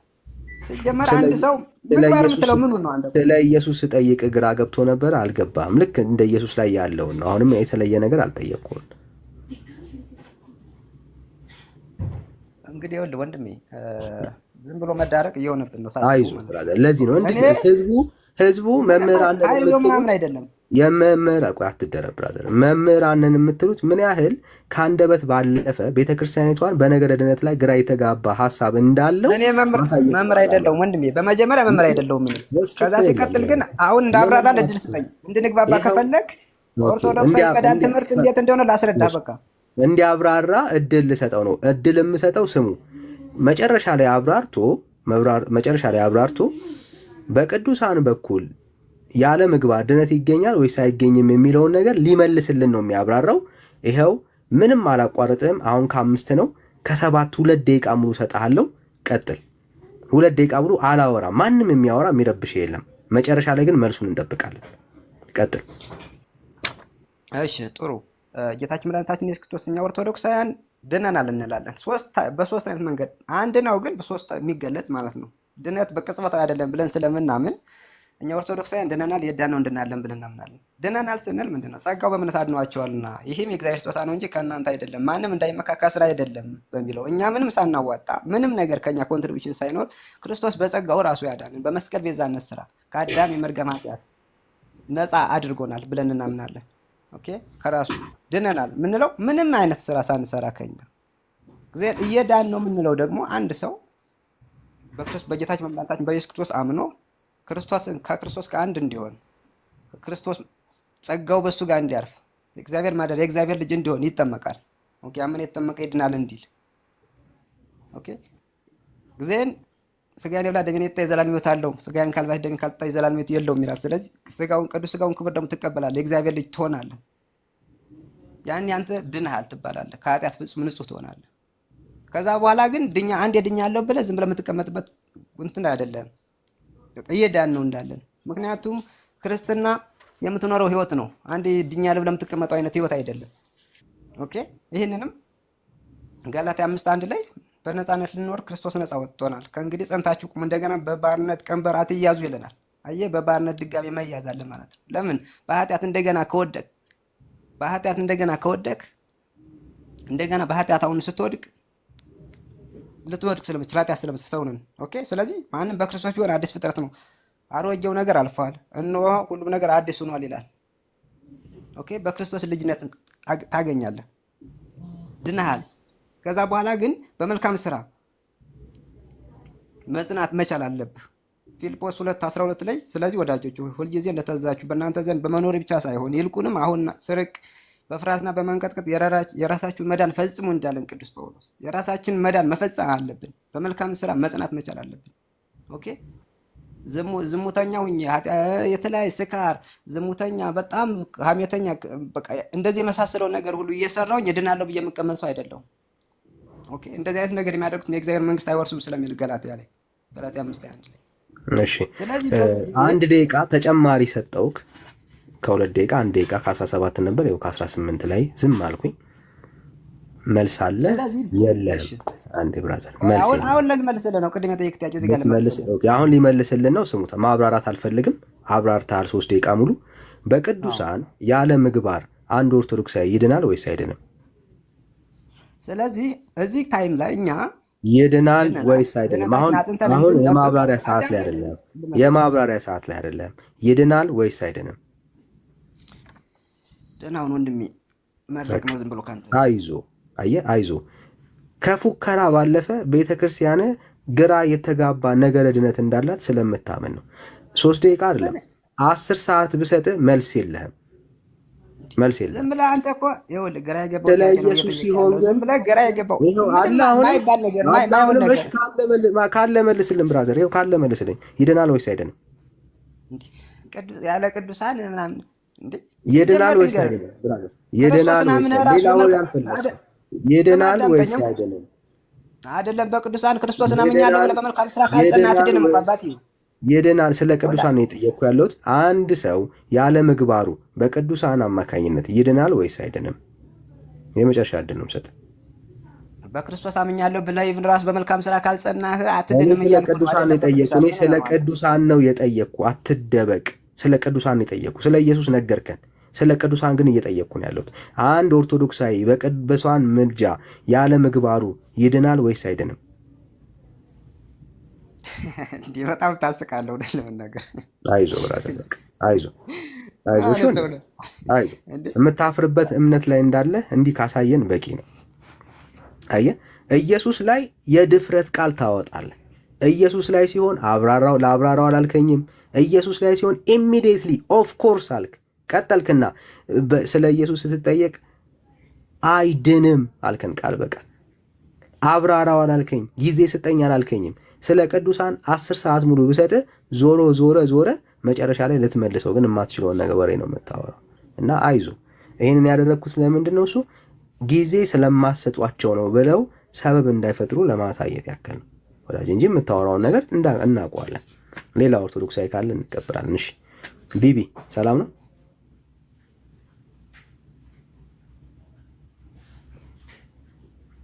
ይሰማል ቢቢ? ሌላ ኦርቶዶክሳዊ ካለ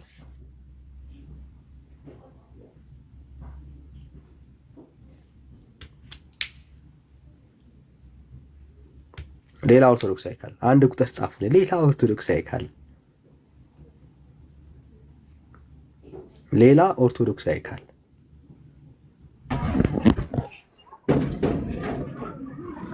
እሺ ቢቢ ይሰማል ብራዘር?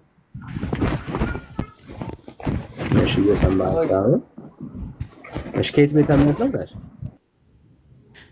እሺ ቱና አቤት አቤት። ከኋላ የሆነ ዘፈን አለ። ከዘፈኑ ራቅ ማለት ይችላል።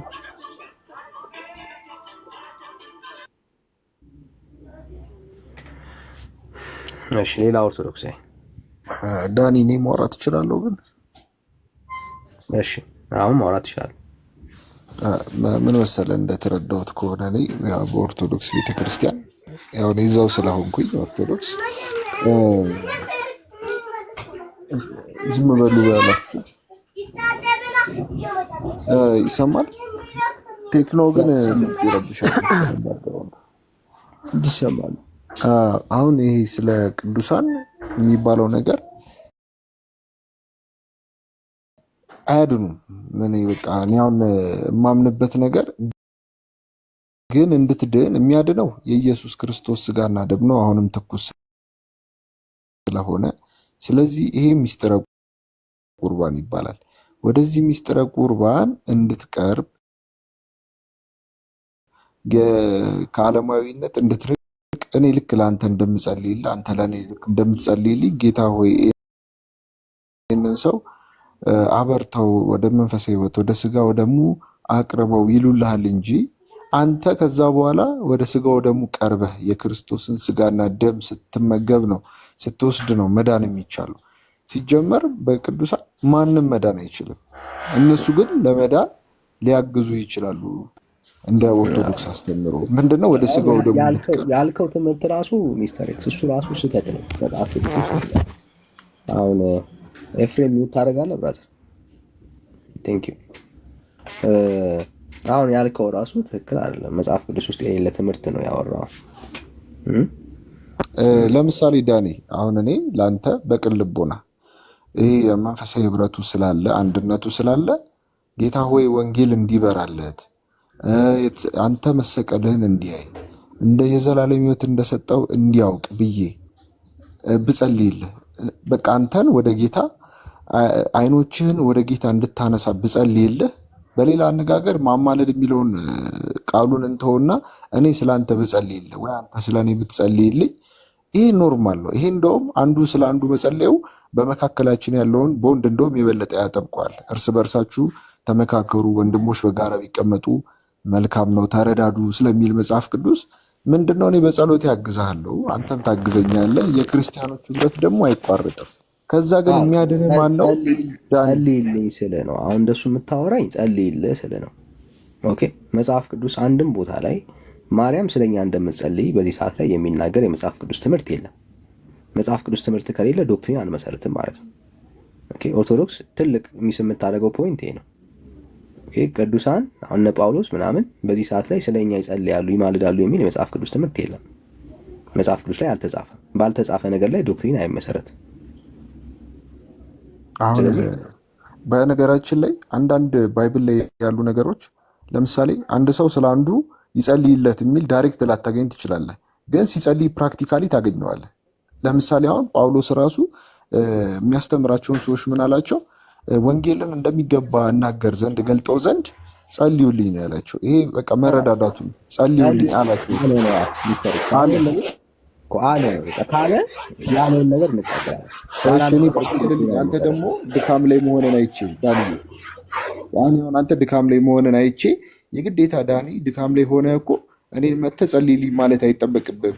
አንዱ ያንዱ ብልት ነው ማየት አትችልም። ብራዘር አሁን ለምሳሌ ማርያም ሳይ ነው የምልህ። አሁን ሳይ በአካል ፕራክቲካሊ በማይሆን ነገር ነው። አሁን ማርያም በዚህ ሰዓት ላይ አንተ እንደምታይ የሚናገር አንተ የምታደርገውን እያንዳንዱን ነገር እንደምታውቅ የሚያስረዳ የመጽሐፍ ቅዱስ ትምህርት የለም። ከሌለ የለም። በሌለ ነገር አስዩም አድርገን ዶክትሪን አንመሰረትም። አሁን እኔ ሲጀመር የኔን እምነት ልንገርክ። አሁን ሌላ ነገር ከተመሰረተው በስተቀር ሌላ መመስረት የለብንም። አሁን እዚህ ጋር ቁጭ ያልነው ለምንድን ነው? እኔ አንተን ለማሳመን አንተ እንዲህ ለመሸናነፍ ሳይሆን እውነተኛውን ነገር ፈትነን እንድናቅ ነው። የማላውቀውን ነገር አላውቅም እልሃለሁ፣ ችግር የለውም። አሁን እዚህ ላይ ግን የኔ አንደርስታንዲንግ ለምሳሌ ምን ይላል ዮሐንስ ላይ አሁን እነዛን ጌታ በምድር ላይ የተሰቃዩና በሰማዕትነት ያለፉ ሰዎች አሉ እነ ጴጥሮስ ምናምን። ስለዚህ እነሱ ምን አሉ? ጌታ ሆይ እስከ መች ድረስ ነው ደማችንን የማትበቀልልን? እስከ መች ድረስ ነው በምድር ያሰቃዩንን ሰዎች እንደዚሁ ዝም ብለህ የምትዋቸው የማትፈርድልን እያሉት ነበር። ኤግዛክትሊ ባይብል ላይ አለ ዮሐንስ ላይ ምዕራፍና ቁጥሩን ደግሞ ሬዲ አድርጌ ይነግራል። እና አሁን እዛ ጋር ምንድን ነው ልረዳ የቻልኩት? አሁን በድንግዝግዝ እናያለን ይላል ሌላ ቦታ ላይ ባይብል። አሁን በድንግዝግዝ ማለት በስጋዊ ማለት ነው። አሁን በድንግዝግዝ እናያለን፣ በኋላ ላይ ግን የበለጠ አጥርተን እንመለከታለን። ያ ማለት የክርስቶስን ቦታ እንዲወስዱብኝ አልፈልግም። ጌታዬ እኮ በቂ ነው። አንድ የተናገረው ቃል ያስታርቀኛል አውቃለሁ። ግን ወደዚህ እውነት እንድቀርብ ወደ ስጋውና ደግሞ እንድቀርብ አሁንም ቢሆን ጌታ ሆይ ማረው ሊሉ ይችላሉ። እኔ ለአንተ እሱ ነው ስህተቱ። ባልተጻፈ ነገር ላይ ይችላሉ ብሎ ማመንህ ነው ስህተቱ። አሁን ክርስቶስ ተጽፏል ዮሐንስ ላይ ባይዘው ያው እንደመማማር ነው። ስለ ራሳቸው ኃጢአትና በደል ነው እንጂ ጌታን የጠየቁት ስለ ሰው አይደለም። እስከ መቼ አትበቀላቸውም እነዛን ሰዎች? ስለ ራሳቸው ነው የጠየቁት። ስለ ራሳቸው በቀልን የጠየቁት ስለ ሰው። ስለዚህ ምን ብለዋል ማለት ነው? ኦልሬዲ ምድር ላይ ያሉትን ሰዎች ከገደሏቸው በኋላ ለምሳሌ በ2007 ላይ ጴጥሮስ ተገደለ ብንል ማለት ነው። በ2007 ላይ ተገደለ ብንል በ2008 ላይ ጴጥሮስ ኦልሬዲ ከጌታ ጋር ህብረት አድርጓል። ግን በአሴምሽን ዶክትሪን አይመሰረትም። አሁን አንተ መሰረት እየመሰረትክ ያለው በተጻፈው ሳይሆን አስዩም በማድረግ ነው። አንድም ቦታ ላይ መጽሐፍ ቅዱስ ሲጀመር ያኛው ኢትስ ቪዥን ነው። በቪዥን ወይ ደግሞ በራእይ ዶክትሪን አይመሰረትም። ትምህርት አይደለም እሱ። ምንድነው እሱ? ራእይ ነው። ራእይ ማለት ሊተራሊ ያ ነገር እንደዛ ሀፕን እያደረገ ነው ማለት አይደለም። ኢትስ ቪዥን ነው። ከራእይ የምንማረው ነገር ምንድነው? እዛ ውስጥ ያለውን ድርጊቱን አለም ሊተራሊ ቃል በቃል የምንወስደው ሜሴጁን ነው የምንወስደው። እዛ ክፍል ላይ ልክ ቃል በቃል ወስደ ቅዱሳን ለእኛ እንደዚህ ያደርጋሉ ማለት አይደለም። 7 ቀንድ ያለው መልአክ አየው ሲል አውሬ አየው ሲል 7 ቀንድ ያለው አውሬ አለ ብለህ ደምድመህ አትነሳም። ራእይ ነው። ራእይ ላይ ኖርማሊ በእኛ ማይንድ የለመድነውን ነገር አይደለም ዮሐንስ ሊገባውና አንደርስታንድ ሊያደርግ በሚገባበት መልኩ ነው ራእይ እያየ ያለው። እግዚአብሔር ነው እያሳየው ያለው። ስለዚህ ቃል በቃል እያንዳንዱ ነገር እየተወሰደ ራእይ ላይ ያለው መልእክት እንዲህ ነው ተብሎ አይፈታም። መጽሐፍ ቅዱስ ውስጥ አንድም ቦታ ላይ ቅዱሳን ስለኛ አሁን በዚህ ሰዓት ላይ እንደሚጸልዩ በዚህ ሰዓት ላይ ለኛ የሆነ ነገር እንደሚያደርጉ ምናምን የሚናገር የመጽሐፍ ቅዱስ ሐሳብ የለም። በሌለ ነገር ዶክትሪን አይመሰረትም። ሌላው ወደ ቅዱስ ቁርባን ያቀርቡናል አልክ። ስህተት ነው። አንድም ቦታ ላይ ቅዱሳን እኛን ወደ ቅዱስ ቁርባን ያቀርቡናል የሚል ትምህርት የለም። ወደ ቅዱስ ቁርባን መቅረብህ በራሱ የመዳን ተስፋ አይደለም። የመዳን ተስፋ አይደለም። ወደ ቅዱስ ቁርባን ቀረብ ካልቀረብ እሱ አይደለም የሚያድንህ። አማናዊው ስጋና ደም ስለ አንተ በመስቀል ላይ የሞተው ኢየሱስ ክርስቶስ ነው እንጂ የሚያድንህ የፈሰሰልህ እሱ ደም። ኦኬ ይቅርታ ዳንዬ፣ የስራ ስልክ ገብቶብኝ ነው የተቋረጠው። አልሰማኝም ያልኩት ስልክ የተቋረጠ የስራ ስልክ። የትኛውንም የመጽሐፍ ቅዱስ ክፍል ቅዱሳን ወደ ቁርባን እንድንደርስ ያደርጉናል የሚል ትምህርት የለም። አንድም ቦታ ላይ ማለት ነው። ወደ ቅዱሳን ወደ ቁርባን የሚያደርሱበት ምክንያት የላቸውም። ቁርባን የሚባል አዳኝ ነገር የለም መጽሐፍ ቅዱስ ውስጥ። ኦኬ እኛ አማናዊ ስጋና ደምን የተቀበልነው በእግዚአብሔር ልጅ በክርስቶስ ኢየሱስ በማመን ነው እንጂ በቁርባን ይድናሉ የሚል የአዲስ ኪዳን ትምህርት የለም። ሰዎች በቁርባን ይድናሉ የዘላለም ሕይወት ያገኛሉ የሚል ትምህርት የለም። በክርስቶስ ኢየሱስ በማመን ግን የዘላለም ሕይወት ያገኛሉ። ይህንን ሕይወት ደግሞ የተቀበልነው ቅዱሳን ጸልየውልን አይደለም። በምድር ላይ ያሉ አገልጋዮች ወንጌላውያን ወንጌልን ሰብከውን ነው ወደ ኢየሱስ የመጣ ነው፣ ጸልየውልን አይደለም። በሰማይ ያሉ ቅዱሳን መላእክቶች ለእኛ ወንጌል እንዲገባን ጸልየውልን ምናምን አይደለም። መጽሐፉ ላይ እንደዚህ የሚል ትምህርትም የለም። ስለዚህ በሌለ ነገር ላይ ዶክትሪን መመስረት የለብንም። አሁንም ጥሩ ፖይንት ደርሰሃል፣ ግን መደምደሚያ ግን ስቲል መስተካከል አለበት። ኦኬ በጌታ በኢየሱስ ክርስቶስ ስጋና ደም አማናዊ ስጋና ደም እንጂ በቁርባን የዘላለም ሕይወት አይገኝም። ቁርባን ማለት እኮ የጌታና ስጋና ደም። አሁን እኔ የገባኝ ኦርቶዶክስ ላይ እኔ አሁን ኦርቶዶክስ ነኝ ብያለሁ እና ይሄ ሚስጥሮች የሚባሉ ሚስጥረ ቁርባን ነው የሚባለው ነው ይሄ የጌታ ስጋና ደም እና ምንድነው የሚሆነው? ፕራክቲካሊ ስታየው እኮ የጌታ ሪሊ በቀራንዮ የፈሰሰው የጌታና ስጋና ደም አይደለም። ግን ያ ምንድነው? በእምነት ነው። ጻድቅ በእምነት ይኖራል ስለሚል ጌታም ደግሞ የመጀመሪያው ጌታ ምን አለ? እሺ እኔ ቃሉን እነግርሃለሁ፣ ጥቅሱን ደግሞ አንተ ታግዘኛለህ ዳንዬ። ስጋዬን ብሉ ደሜን ጠጡ፣ ስጋዬን የበላ ደሜን የጠጣ የዘላለም ሕይወት አለው የሚል አለ። ከዛ ደግሞ ለደቀ መዛሙርቶች አንደባለቅም የእግዚአብሔርን ቃል በየአውዱ በየፈርጁ አይደለም የምንፈታው። ላመኑ ሰዎች ነው ወይስ ላላመኑ ሰዎች ነው ይህን ያለው ጌታ? እኔ እውነት ለመናገር ለማንኞቹ እንዳለ አይዶን ነው፣ ግን ለደቀ መዛሙርቱን የማስታውሰው ቆረሰና ለደቀ እንግዲህ ያመኑት ናቸው ደቀ መዛሙርቶቹ ለ12ቱ ሐዋርያት ምንድን ነው ያላቸው? ቆረሰና ይሄ ስለ እናንተ የሚቆረሰው ስጋ ስለ ቁርባን ከዛ ስጋና ደም ማለት እሱ ነው ምልክት። ልዩነት አለው። እሱን ቆርሶ ሲሰጣቸው ለምን አድርጉ ነው ያላቸው? ለመታሰቢያ እንድታገኙ። አዎ እስክመጣ ድረስ ሞቱንና ትንሣኤውን ትመሰክራላችሁ ትናገራላችሁ ነው ያለው። ኦኬ አየህ፣ እሱ ኃላፊነት አለበት። እሱ ምስክርነት ነው። እሱ መታሰቢያ ነው።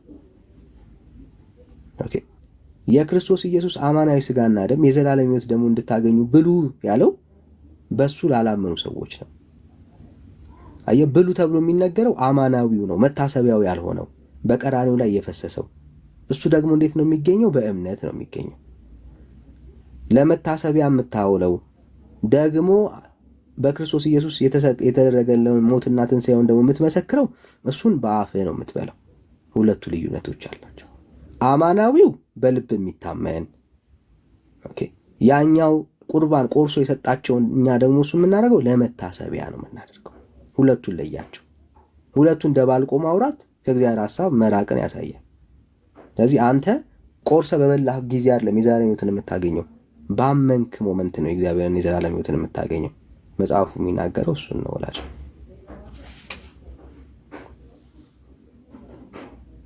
ግን አሁን የጌታ ኢየሱስ ክርስቶስ ደም ከኃጢአት ሁሉ ያነጻል። ደም ካልፈሰሰ ስርየት የለም። ስለዚህ አሁን ክርስቶስ እየወረደ ዕለት ዕለት ለእኛ ደሙን አያፈስም። አንዴ ለቤተ ክርስቲያን በቁርባን መልክ አሁን እንግዲህ የኦርቶዶክስ እኔ እንደ ኦርቶዶክስ ተማሪ የተማርኩትን ነው የምነግርህ እና ምንድን ነው የኦርቶዶክስ ዶክትሪን አንተ የተረዳው ካልከኝ ያ በዕለተ ዓርብ ለደቀ መዛሙርቶቹ ጌታ ሰጠ። ከዛ ደቀ መዛሙርቱ ደግሞ ለሕዝቡ ሰጡ። ይሄ እውነተኛ የጌታ ስጋና ደም ነው ብለን እናምናለን።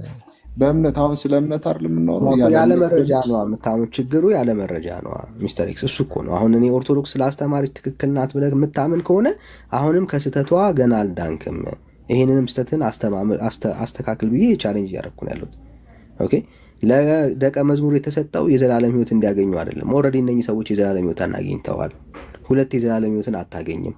በየጊዜው በበላ ጊዜ የዘላለም ህይወት የምታገኘው ኢየሱስ የሚሰጥ የጌታ ስጋና ደም የለም። አንዴ ስትበላው ያ አማናዊ ስጋና ደም ለዘላለም ህይወትን ይሰጣል። አሁን የኃጢአት ስርየትን ነው እንግዲህ የምናነሳው። ሰው ከዳነ በኋላ ይበድላል፣ መቼም ድካም ይኖርበታል፣ ብዙ ፋውሎች እንሰራለን አሁን በዚህ ዘመን ደግሞ። ስለዚህ እነዛ ኃጢአቶች ኦልሬዲ ድነናል። እነዛን ኃጢአቶች ስንሰራ በቃ ድህነታችን ተነጠቀና ከእግዚአብሔር ክንድ ወደቅን ማለት ሳይሆን ከና ኃጢአታችን መቼም እግዚአብሔርን አናመልከውም። ስለዚህ ኃጢአታችን መሰሪያ ያለበት የሚሰራው ደግሞ በሌላ ነገር ሳይሆን ወይ ደግሞ የሆነ ቅዱስ መጥቶ በቃ የዘላለም ህይወት ሰጥቶ ምናምን ሳይሆን ይህንን የጌታ ስጋና ደም ስንቀበል ያ ደሙ ነው። በቃ አሁን እኮ እዚህ ጋር ደሙና ስጋው ስንቀበል አሁን ፕራክቲካሊ በእምነት ብቻ ከሚሆን እሷን ስናደርግ በቃ እንድናለን፣ ኃጢአታችን ይሰራል። ማስረጃ ላልከው ንግግር ማስረጃ ላልከው ንግግር አሁን ይህን ደግሞ ማስረጃ ለአሁን ላልከው ንግግር ትልቁ ማስረጃ ተብሎ የቀረበው ይሄ ነው። በቃ የነገርኩህ ማስረጃ ማለት መጽሐፍ ቅዱሳዊ ኤቪደንስ ማለት ነው። መጽሐፍ ቅዱሳዊ ደቀ መዛሙርቱ የሰጠውን ያንን እውነተኛ የጌታ ስጋና ደም ነው ብላ ስህተቱ እሱ ነው። አንድም ቦታ ላይ ለደቀ መዛሙርቱ የሰጠው እውነተኛ የሚል ነገር የለውም። እውነተኛ የሚለው ዮሐንስ ወንጌል ምዕራፍ 6 ላይ ያለው ክፍል እውነተኛ፣ ይህም እውነተኛ ስጋና ደም ያለው በቀራኔው ላይ የፈሰሰው ደሙ ነው። አሁን የጠቀስከው አንድም ቦታ ላይ ኢየሱስ ክርስቶስ ይሁን ደቀ መዛሙርት ሰዎች ኃጢአት ሲሰሩ ቁርባን ይውሰዱ የሚል ትምህርት የለም። ዛሬም ቢሆን በአፍ በማስገባት የኃጢአት ይቅርታን አታገኝም። የኃጢአት ይቅርታ የሚገኘው አማናዊ የሆነው የክርስቶስ ኢየሱስ ስጋና ደም በልብህ የተቀበልከው በእምነት የተካፈልከው ያ ስጋና ደም ነው። የክርስቶስ ኢየሱስ ስጋና ደም እሱ ስጋና ደም አዎ የኃጢአት ይቅርታ ያሰጣል። የክርስቶስ ኢየሱስ ስጋና ደም አዎ አሁንም ከኃጢአት ያነጻል። እሱ ደም ግን ማለት ቁርባኑ ግን አይደለም። ቁርባን በበላ ጊዜ እሱን ደም አብራራልኝ በቃ እስኪ። አሁን እኔ ለየዋ ሁለቱ እሱን ይሄንን አንዴ ነው የምትቀበለው ማለት በክርስቶስ ኢየሱስ ስታምን አንዴ አማናዊ ስጋና ደሙን ትበላለህ፣ የዘላለም ህይወት ይኖርሃል። እንዴት ነው የሚበላው? መብላት ማለት ማመን ነው። እንዴት ነው ፕራክቲካሊ? እስኪ አሁን እናወርደውና ኦልሬዲ አንድ ክርስቲያን በቃ የዘላለም ህይወት ለማግኘት የክርስቶስን ስጋና ደም መብላት አለበት። እንዴት ነው የሚበላው? እንዴት ነው የሚዳነው? እስኪ ይኸው እናንብበው። ዮሐንስ ወንጌል ምዕራፍ 6። አሁን ሁለቱን እያምታቱ ነው ሰውን ግራ የሚያጋቡት። ዮሐንስ ወንጌል ምዕራፍ 6 ሐሳቡን ላሳይ። እንደዚህ ይላል። ከ24 ልጀምር። ያው ህዝቡም ኢየሱስ ደቀ መዛሙርቱ በዚያ እንዳልነበሩ ባየው ጊዜ ራሳቸው በጀልባ ገብተው ኢየሱስን እየፈለጉ ወደ ቅፍርናሆም መጡ። በባህርም ማዶ ሲያገኙት መምህር ሆይ ወደዚህ መቼ መጣ አሉት። ኢየሱስም መልሶ እውነት እውነት እላችኋለሁ የምትፈልጉኝ እንጀራን ስለበላችሁና ስለጠገባችሁ ነው እንጂ ምልክትን ስላያችሁ አይደለም አላቸው። ከዛስ የኢየሱስ መልስ አሁን በደንብ ስማ። እነኚህ ሰዎች ምን አይነት ሰዎች እንደሆኑ እንድታዩ ያክል ማለት ነው። ቁጥር 27 ለሚጠፋ መብል አትስሩ፣ ነገር ግን የዘላለም ህይወት ለሚኖር መብል የሰው ልጅ ለሚሰጣችሁ ስሩ፣ እርሱንም እግዚአብሔር አብ አትሞታል አላቸው። ከዚህ በፊት ኢየሱስን የፈለጉት ለምን ነበር? ለምድራዊ ምግብ አይደል ኢየሱስን የፈለጉት? ልክ ነው። የምድራዊ ምግብ እንዲበሉ ነው አሁን ኢየሱስን የፈለጉት። ኦኬ አሁን ኢየሱስ ምን አላቸው? ለሚጠፋ መብል አትስሩ፣ ነገር ግን ለዘላለም ህይወት ለሚኖር መብል ለሱ ስሩ አላቸው። እሱንም እግዚአብሔር አብ አትሞታል አሉት። ከዛ የእነሱን ጥያቄ አሁን በደንብ ስማ። እንግዲህ የእግዚአብሔርን ስራ እንድንሰራ ምን እናድርግ አሉት። የእግዚአብሔርን ስራ እንድንሰራ ምን እናድርግ እያሉት ምን ለማግኘት ፈልገው ነው? አሁን የዘላለም ህይወትን አዩ። የዘላለም ህይወት የሚገኘው የእግዚአብሔርን ስራ እንድትሰሩ ነው አሉ። ስለዚህ እሱ የዘላለም ህይወት የሚያስገኘው መብል የሚገኝበት መንገድ የእግዚአብሔርን ስራ ስትሰሩ ነው ያላቸው። ስለዚህ አሁን የዘላለም ሕይወት የሚያስገኘውን መብል እንዴት ነው የምናገኘው ነው እያሉት ያሉት ደቀ መዛሙርቱ። ቁጥር 29 ላይ ያንን የዘላለም ሕይወት የሚገኝበትን መብል እንዴት እንደሚበላ እንዴት እንደሚገኝ እየነገራቸው ነው። ቁጥር 29 ላይ እንደዚህ ላይ ኢየሱስም መልሶ ይህ የእግዚአብሔር ሥራ በላከው እንድታምኑ ነው አላቸው። አለቀ በቃ። በምን በላከው ማመናችሁ እሱ የእግዚአብሔርን ስራ እንድትሰሩ ያደርጋችኋል። ያ የእግዚአብሔር ስራ ደግሞ የምትሰሩት ያ የዘላለም ሕይወት የሚሰጠውን መብል ትበላላችሁ እንደማለት ነው። ስለዚህ እኛው አውቶማቲካሊ በላከው ስናምን የጌታን ስጋ ደም ተቀበልን ማለት ነው። በቃ አለቅ። ይህንንማ እንዴት ይካዳል? አሁን እኔ እንትን ያለኝ ነገር ደግሞ በቤተ ክርስቲያንም ሲያስተምሩ አሁን የሚበጠብጡ አሉ። በመሰረቱ ግን እኔ በዚህ ነገር እኔ ፐርሰናሊ በደንብ አምናለሁ። እኔ አሁን የዘላለምን ሕይወት ሳስብ በዛ በኩል እገባለሁ በዚህ በኩል እገባለሁ ብዬ አላስብም። ባይሆን እነዛ ቅዱሳን አይኔ እንዲበራ የጌታ እውነት አሁን አንተ ያልከው ወንጌል እንዲገለጥልኝ እና አምኜ አሜን ብዬ እንድቀበል ይረዱኛል ብዬ ነው ማምነው። ከዛ ውጭ ግን የሚያድነኝ ስለ ነሐሱ እባብ ምሳሌ በኦሪት ጊዜ የነበረው ማለት ነው። እስራኤላውያን በእባብ ተነድፈው ከዛ በእነ ሙሴ ዘመን እባቡን በእንጨት ላይ ስቀሉት ተባለ። ከዛ የተነደፉት ሰዎች ያንን መስቀል ላይ የተሰቀለውን እንጨቱ ላይ የተሰቀለውን እባብ ሲያዩ ዳኑ ይላል። ስለዚህ እኔም አሁን በሕይወቴ በአዲስ ኪዳን ደግሞ በመስቀል ላይ የተሰቀለውን የድንግል ማርያምን ልጅ ጌታችን መድኃኒታችን ኢየሱስ ክርስቶስን እሱን ሁሌ በህሊኔ ሳስበው ያ ነገር ለእኔ ነው ብዬ እያመንኩ ነው ያለሁት፣ አምናለሁም ደግሞ። ስለዚህ እኔ አሁን አውቶማቲካሊ አሁን አንተ በምትለውም ኮንሴፕት ብንሄድ ድህነቴን አረጋግጫለሁ። ልክ ያን እስራኤላውያን እንደዳኑ ያንን እባቡን የናሱን እባብ ሲያዩ እኔም ደግሞ አሁን በአዲስ ኪዳን በእንጨት ላይ ከምድር ከፍ ከሰማይ ዝቅ ብሎ የተሰቀለልኝን ጌታዬን መድኃኒቴን ኢየሱስ ክርስቶስን ሳይ ያ ነገር የመስቀሉ ስራ ለእኔ ነው ብዬ አምኜ ስቀበል ኦልሬዲ የክርስቶስን ስጋና ደም ወሰድኩኝ ማለት ነው።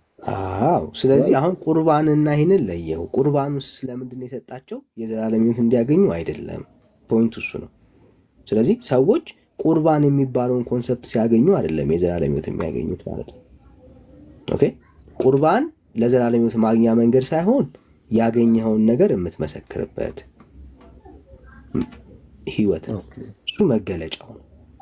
ስለዚህ ሁለቱ ኮንሰፕቶች ሚክስድ ከተደረጉ መጽሐፍ ቅዱስ የማያስተምረውን ትምህርት ታስተምራለህ። ለዚህ ነው በአብዛኛው ኦርቶዶክስ ይሄንን አማናዊ ስጋና ደም በልቶ የዘላለም ሕይወት ከሚያገኘውን ሕይወት ይረሳውና ገና ከዲያቆንና ከቄስ እጅ ሲቀበል በአፉ ሲያስገባው ይመስለዋል የዘላለም ሕይወት የሚያገኘው። በአብዛኛው ኦርቶዶክሳዊ እስካልቆረበ ድረስ የዘላለም ሕይወት ያለው አይመስለውም። ግን በኢየሱስ እኮ ያምናል። አዮ ምን ያህል በኢየሱስ እያመነ ግን ቁርባኑን እስኪቀበል ድረስ ያወራል እንትን ይላል። ኦኬ። ያገኘውን ማለት ነው ያንን ቁርባን ያገኘውን ሕይወት ቁርባን የሚባለውን ነገር ግን እስኪያገኝ ድረስ ያገኘ አይመስለውም። በአብዛኛው ኦርቶዶክሳዊ ለምሳሌ ስለ ዘላለም ሕይወት ስትጠይቀው አይ ገና አልቆረብኩ ነው የሚለው። ግን እኮ በኢየሱስ አማኝ ነው። አዮ። ስለዚህ ቤተክርስቲያኒቷ ውስጥ የሚሰጠው የቁርባን ኮንሰፕት የተሳሳተ ኮንሰፕት ነው ማለት ነው። ኢየሱስ ክርስቶስ በአፍ ውስጥ በምታስገባው ቂጣና የወይን ጭማቂ የዘላለም ሕይወት ታገኛለህ የሚል ትምህርት አልሰጠም። እሱ ለመታሰቢያ ነው የምታደርገው። የዳንክበትን ያመለጥክበትን አማናዊ ስጋና ደም እሱ በከፈለልህ ዋጋ የሆነልህን ሕይወት የምታወራበት ትምህርት ነው። እሱን በሚክስ እንዳታደርገው የሚል ፍራቻ ነው። ካስተካከልክ ላይ ግን ሁሉን ትምህርት ብታስተካክል የተሻለ ነው የሚሆነው። ለዛ ነው ይሄን ማለት ነው። አሁን ግን እኔ ይህንን ነገር ምንም ጥያቄ የለብኝም። እኔ የሞተልኝን አውቃለሁ፣ ያዳነኝን አውቃለሁ። እኔ እንደውም የሚገርምህ በምኖርበት አካባቢ አሁን ሜንሽን ማድረግ ስለደበረኝ ነው እንጂ በጣም የሚገራርሙ የቤተ ክርስቲያን አባቶች ናቸው ያሉት ኦርቶዶክስ ላይ እና ስለ ጌታችን ስለ መድኃኒታችን ስለ ኢየሱስ ክርስቶስ ስለ መስቀሉ ስራ ሲያስተምሩ አልቅሰ ነው የምትወጣው የእውነትም ነገር እና አሁን ላይ ግን እኔ በፕሮቴስታንቱ ዓለም ወንድሞቼ ጋር ግን ጥያቄ አለ። አበባ የሚታረጋልሽ መድኃኒዓለም ጎበዝ አበባ ይኸው ማማዬ ሊሰጥሽ ነው። እሺ መግባቷን አላወቀችም መሰለኝ። ሰላም ነው ዳኒ? ምናልባት ድምፅ ላይ ሰማ ይችላል። የአባቶች ልጅ ነኝ ዳኒ። ሰላም ነው? ይሰማል? ሰላም። ከየት ቤተ እምነት ነህ?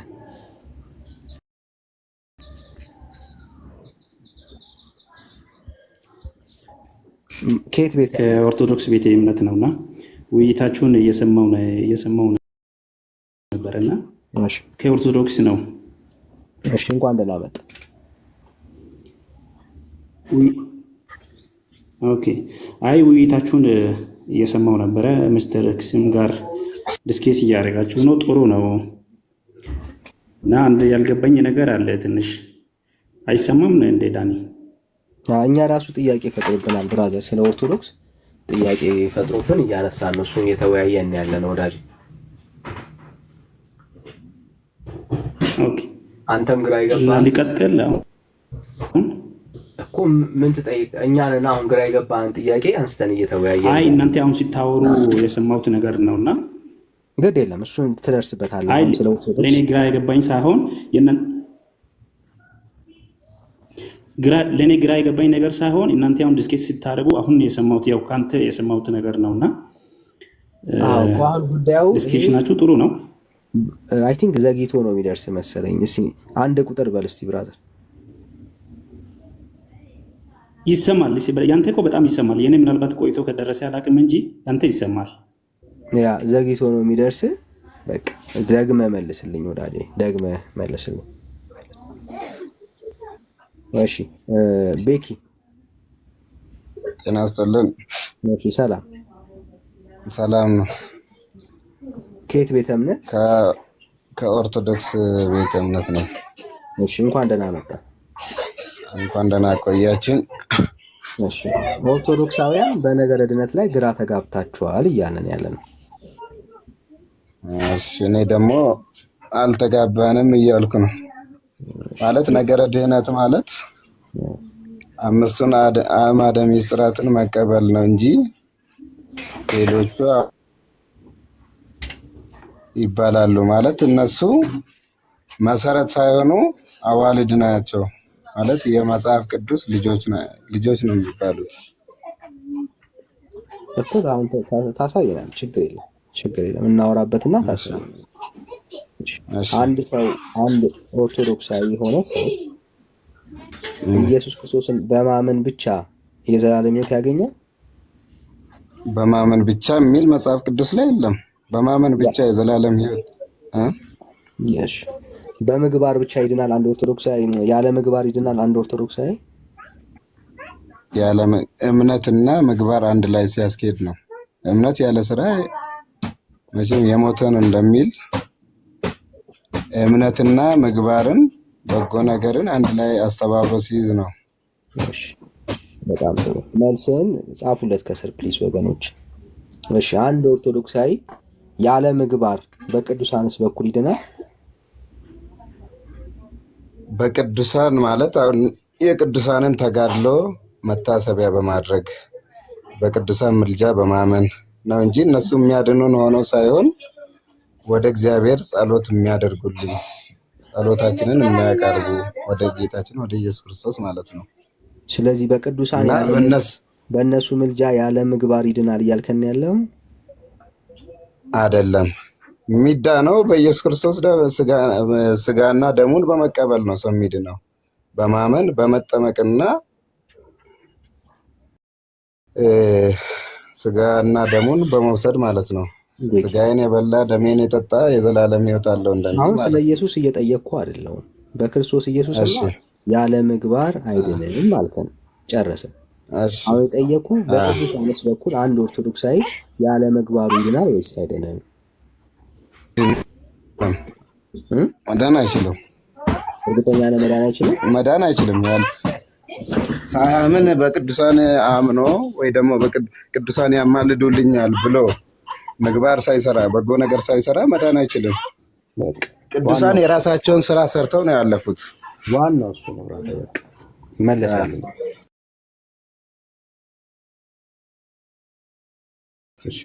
ይሄን እስቲ አንብበው።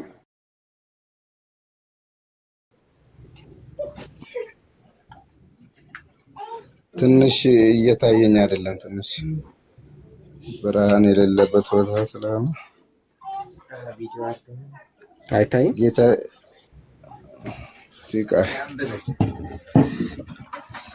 ቆይ እስቲ እየታየኝ አይደለም። እሺ አሁንስ? እሺ አቡነ ገብረ መንፈስ ቅዱስ ከተወለደ ጀምሮ የት ቁጥር 2 ላይ ነው? ቁጥር 2 ላይ አንብብ። ጌታችን የመላእክትን አለቆች ጌታችንም የመላእክትን አለቆች እንዲሁም እንዲህ አላቸው፣ ስለ ወዳጄ ስለ ገብረ መንፈስ ቅዱስ ምልጃ ወደ ገሃነም ሂዱና የኃጥአንን ነፍስ አውጡ፣ ከስራታቸውም ፍቷቸው። እሺ ቀጣዩ ላንብበው። የት ሄዳችሁ? ይበቃኛል። መከናወን ነው የሚያሳየው። እሺ ቁጥር 3ም ላንብብ። ትችላለህ ከፈለክ። ሊቃነ መላእክትም ኃጥአን ወዳሉበት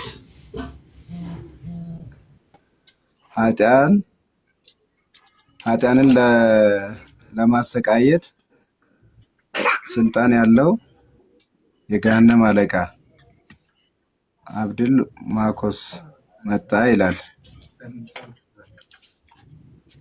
የገቦታ ምድር ሰዎችንም አወጣቸው።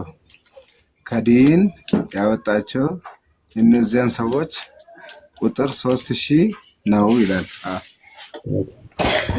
እሺ እነዚህ ሰዎች ሲኦል ነበሩ አይደል? ኦኬ። ሲኦል የገባ ሰው ምግባር ኖሮት ነው ሲኦል የሚገባው? ምግባር ኖሮት አይደለም። መልካም ነገር ሳይሰራ ሲቀር ይገባል ወደ ሲኦል ማለት ነው። እና የሉቃስ ወንጌል ምዕራፍ አሁን እነዚህ ሰዎች የዳኑት ምግባር ኖሯቸው ነው ታዲያ በቅዱሳን ወይስ እንዴት ነው? ምግባር የላቸውም። ግን የሉቃስ ወንጌል ምዕራፍ 15 ላይ ያለው ቃል አንድ አልዓዛር የሚባል ሰውና አብርሃም ነበሩ አይደል? እሺ ያለ ምግባሩ የዳነ ሰው አለ እያልከን ያለው በቅዱሳን በኩል? በቅዱሳን ምልጃ ያለ ምግባሩ ማለት ቅዱሳን ምድር ላይ እንደሚያማልዱ በሰማይም ሊያማልዱ ይችላሉ። ለእግዚአብሔር የሚሳነው ነገር የለም። አሳየን። እሺ ከሲኦል የዳነ ሰው ካለ አሳየን፣ ችግር የለም። የሉቃስ ወንጌል ምዕራፍ 15 የሉቃስ ላይ እሺ የዳነ ሰው አልዳነም፣ ግን በምን ምክንያት እንዳልዳነ እዛ ላይ ያስቀምጣል።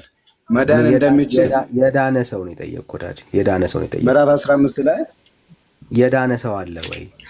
የዳነ ሰው ማለት ሁሉንም ነገር ከመጽሐፍ ቅዱስ ብቻ የሚል እኮ እናንተ ጋር ነው እንጂ እኛ ጋር እንደማይሳቅ የዳነ ሰው አለ ወይ ነው ያልኩት።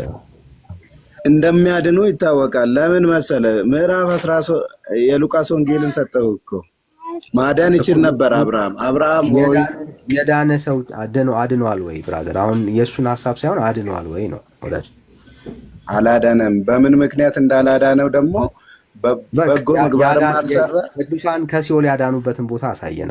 አሁን ግምት አታወራ። ያዳኑበትን ቦታ ግምት እያወራው አይደለም እኮ እንትኑን እየነገርኩ የዳነበትን ቦታ አስጠና። ቅዱሳን ያዳኑበትን ቦታ አስጠና። ሁሉም ነገር በቃ መጽሐፍ ቅዱስ ላይ መጽሐፍ ነበር አለበት። አሁን ለምሳሌ ሐዋርያት 12 ናቸው። መጽሐፍ ቅዱስ ላይ የለም። አንድ ጥያቄ ልጠይቅሽ። መጽሐፍ ቅዱስ ላይ የለም በለን። አንድ ጥያቄ ነው ከዚህ ጋር ለማገናኘት አብራ በቃ ከሌለ የለም ነው። አሁን ቅድም ምን አልከን? የለም አልኩ። ከሌለ የለም ግን ሁሉም ነገር መጽሐፍ የለም። አሁን ለምሳሌ ጌታችን ራስን እንዳም ብራዘር አንድ ያረጋጋው። ኦኬ ቅድም ምን አልከን? ኢየሱስ ክርስቶስን በማመን ያለ ምግባር አይዳንም አልከን። ያለ ምግባር አይዳንም። አሁን በቅዱሳንም አይዳንም አልከን። ማለት ሳያምን ማለት የቅዱሳንን ተጋድሎ አሁን ይሄን ለማስረዳት ማለት ነው። ክሊር ላይ አድርግልኝ እስቲ። ቅዱሳን አሁን ለምሳሌ በቅዱሳን እሺ፣ ቅዱሳን ማለት በጎ ምግባር ሰርተው እንደ እግዚአብሔር ፈቃድ ኖረው እግዚአብሔር የሚፈልገውን ነገር ሰርተው ያለፉ ናቸው። እኛ ደግሞ በቅዱሳን እናምናለን ስንል የሰሩትን ተጋድሎ ሰማዕታት ቅዱሳን ለእግዚአብሔር ብለው የወሰዱትን የከፈሉትን መስዋዕትነት መንግስተ ሰማያት ለመግባት ማለት ነው። እሱን በማሰብ የነሱን ተጋድሎ የነሱን አስረፊኖት ለመከተል ነው እንጂ አሁን ለምሳሌ ተክለ ሃይማኖት የሚባል ቅዱስ ነበር። የማይገናኝ ነገር ነው እያወራ ያለው። በሲኦል ውስጥ የገቡት ነኝ አሁን ከእሳት ያዳኗቸው ከደይን ያዳኗቸው የገቦታ ምድር ሰዎች ሲኦል ሆኖ የሰሩት ምግባር ምንድን ነው? እነዛ ሳይሰሩ ምግባር በስጋም በነፍስም ምንም አይነት ስራ ሳይሰሩም ሊሆን ይችላል። የሆነ መታሰቢያም ሰርተው አልፈው ሊሆን ይችላል። በቅዱስ የሰሩት ስራ ካለ አሳየን ብራዘር። እንደሱ አታልፍም። የሰሩት ስራ ካለ አሳየን። እሱን እኮ እየነገርኩ ነው። ሁሉም ነገር መጽሐፍ ቅዱስ ላይ አልተጻፈም። ስለ መጽሐፍ ቅዱስ አልጠየቅኩም። አሁን ስለ ተአምሩ ነው እያወራን ያለው። ስለ መጽሐፍ ቅዱስ ማስረጃ እያልከኝ አይደለ እንዴ? ማስረጃ ደግሞ ተደማመጥ ብራዘር። ምን ሆነ ነው? ቅዱስ ነው አይደለም የሚሰጠው ወዳጄ። የገቦታ ምድር ሰዎች በሲኦል ውስጥ የሰሩት ምግባር አለ ወይ? የለም። ለዛ እኮ ሲኦል የገቡት እኮ ስላልሰሩት ነው። በቃ ስለዚህ ከገሃነም እሳት የወጡት ምግባር ሳይኖራቸው ነው ወይስ ኖሯቸው ነው? ሳይኖራቸው ወደ ሲኦል የገቡት የወጡት ነው ያልኩ ወዳጄ፣ የወጡት ነው ያልኩ። የወጡት ምግባር ኖሯቸው ሳይሆን በምልጃው በቅዱሱ ምልጃ ጎበዝ። እሱን እኮ ነው እያልኩ ያለው እንጂ እነሱ በተግባራቸው የሆነ ስራ ሰርተው አይደለም። በእግዚአብሔርም እኮ አምነው አጥፍተው ሊያጠፉት ይችላሉ እኮ። እንጨርስ ብራዘር እንጨርስ። ወዴት? ስለዚህ ቅድም ስትነሳ ምን አልከን? ሰው በቅዱሳን ያለ ምልጃ ያለ ምግባራቸው አይድኑም ብለህ ነበር። አሁን የአቋም ለውጥ እንዳመጣ መጀመሪያ ሀሳቤን ቀይሬያለሁ። እንደዛ አልገባህም እንጂ ማለት ነው። ምግባር ስላልሰሩ እኮ ነው ወደ ሲኦል የገቡት እኮ። ከሲኦል የወጡት እነዚህ ሰዎች ምግባር ሰርተው ነው ወይ ቤኪ? አልሰሩም። ምን ሞተው ሲኦል ገብተው እኮ የሰሩት ነገር የለም። በጣም ጥሩ። ስለዚህ ሰው ያለ ምግባሩ መንግስተ ሰማያት በቅዱሳን በኩል ይገባል ማለት ነው። በቅዱሳን በኩል መግባት ምን ለእግዚአብሔር የሚሳነው ነገር አለ እንዴ? ስለዚህ የቅዱሳን ምልጃ እኮ ምድር ላይ መሬት ላይ ብቻ አይደለም እኮ። አሁን ለምሳሌ የቀደመ አቋሜን ቀይሬያለሁ በለኝ። አሁን አቋም ስትቀይር እንወቅ። የቀደመ አቋሜን አልቀየርኩም። እኔ እኮ አንድ አይነት እንትን እያወራሁ እኮ ነው። ካልቀየርክ ያልከውን ላስታውስ። ቅድም ምን አልከን? ያለ ምግባር በቅዱሳን አማካኝነትም አይዳንም ብለኸኝ ነበረ። በቅዱስ እኔ እሱን አይደለም ያልኩት። ቅዱስ አሁን ለምሳሌ በምድር ላይ አንድ ሰው በጎ ምግባር ደግሜ እጠይቅሃለሁ። ምን ችግር አለ ካላልክ? አንድ ቅዱስን አውቃለሁ። ደግሜ እጠይቅሃለሁ ብራዘር። ከካድከው ደግሜ እጠይቅሃለሁ። ያው ቪዲዮ ላይ ስላለ ደግመህ ትሰማዋለህ። አልካድኩም፣ ታደምጠዋለህ። ኢየሱስ ክርስቶስን በማመን አንዴ ተደማመጥ ብራዘር።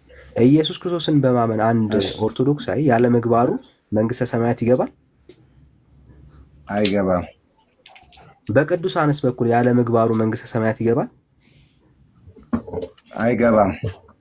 አቋሚ ለሁለቱም ምንድነው? ቅድም እንደዚህ ነው ያልከኝ። ለሁለቱም አይገባም ነው ያልከው። ጻፉለት እንዳይረሳ ፕሊዝ። አይገባም ነው ያለው። እሺ፣ አይገባም ነው ያልከው። ኦኬ፣ እንዳትረሳ። እሺ፣ ኦኬ። አይገባም ማለትህን መርሳት ስለሌለብህ ማለት ነው። ኦኬ፣ አይገባም። እሺ፣ አሁን በደንብ ስማኝ። ያነበብኩልህ ገድል ላይ እነኚህ ኃጢአተኞችና በዳዮች ሲኦል የነበሩ ሰዎች ከሲኦል ወጥተው ወደ ገነት የገቡት በማን ነው?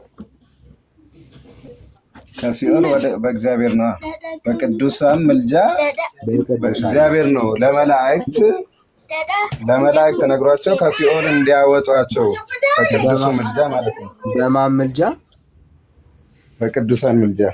በቅዱሱ ምልጃ ማለት ነው። በቅዱሱ ምልጃ። ስለዚህ በቅዱሳን ምልጃ ያለ ምግባር መዳን ይቻላል ወይስ አይቻልም? አሁን በገድሉ መሰረት እንደ ገድሉ ይቻላል። ለምን እንደሚቻል ልንገርህ። ቆይ አንዴ እንጨርሰው። እየጨረስን ለምንድነው ጎበዝ? አሁን ደግሞ ምን አልክ? በገድሉ መሰረት ይቻላል ነው ያልከው። አዎ በምን ምክንያት ቆይ አንዴ ተስማሙ። መጀመሪያ አይቻልም ብለህ ነበር። አሁን ለምሳሌ ይሄን ምሳሌ ልስጥህና ማለት ነው። አንድ ምሳሌ አሁን ምሳሌ አያስፈልግም። አሁን አንተ ነህ መስማማት ያለብህ። ነገረ ድነቷ ምን አያስፈልግም? አሁን እኔ ማለት ላስረዳህ ነው። በጌታችን በኢየሱስ ክርስቶስ አይቻልም ብለኸኝ መጀመሪያ ለኔ አይደለም የምታስረዳው፣ ለራስህ ነው የምታስረዳው ወዳጄ። ለኔ አይደለም የምታስረዳው፣ አንተ ነህ መጀመሪያ መግባባት ያለብህ። ምድር ላይ ያለውና ቆይ ለኛ አይደለም የምታስረዳው፣ አንተ ነህ መጀመሪያ የምትግባባው ከራስህ ቤተ እምነት ጋር። ቅድም አይቻልም እኔ አልኩህና አንተና የአረዳድ ችግር ነው እንጂ ማለት ነው። አልተግባባኝም። በቃ ምን ማለት እንደፈለኩት ሁለታችሁ ተግባቡ። ቅድም አይቻልም ብለኸኛል፣ መጽሐፉ ደግሞ ይቻላል እያለ ነው። ሁለታችሁ ተግባቡ። እኛን አለ የምታስረዳ ተግባቡ። ለምን ከአንተ ጋር ወያየለው ታዲያ? ማን ነው ትክክል? ቆይ እሺ ልንገርህ፣ ማን ነው ትክክል? አንተ ነው ወይስ ገድሉ? መጽሐፉም ትክክል ነው። እኔም ያልኩት እንደዛ ማለት ፈልጌ አይደለም። አንተ አሁን እንዳብራራ አሁን ለምሳሌ የኔ ዳዳንትና ማለት ነው የአቋም ለውጥ ማምጣት ፈለግክ ወይ? አቋም ለውጥ አላመጣሁም። ልንገርህ እንትን ነው ካላመጣ ቆይ ብራዘር፣ እሺ አሁን እስቲ አንዴ ላስረዳ። ወዳጆ ቅድም የመለስከውን እናስታውስ። እኔ አላወራም። ቅድም የመለሰው ምንድነው? እባካችሁ በኮመንት ጻፉለት። ቅዱሳን ቅድም የመለሰውን መልስ ጻፉለት ፕሊዝ። የአቋም ለውጥ አላመጣም ፍሬንድ፣ መልሱለት። ቅድም የመለሰውን መልስ ምንድን ነው ያለው? በቅዱሳን በኩል ያለ ምግባር መንግስተ ሰማያት ምን አይልም ነው ያለው? አንብበው ከስር። እኔ ራሴ መልስልሃለሁ እኮ። ምንድን ነው ያልከው? በቅዱሳን በኩል ይቻላል፣ ግን ቅዱሳንን በማመን እንደዚህ ሰርተዋል ብሎ ብቻ በአፍ በመናገር ማንም ሰው ወደ መንግስተ ሰማያት መግባት አይችልም።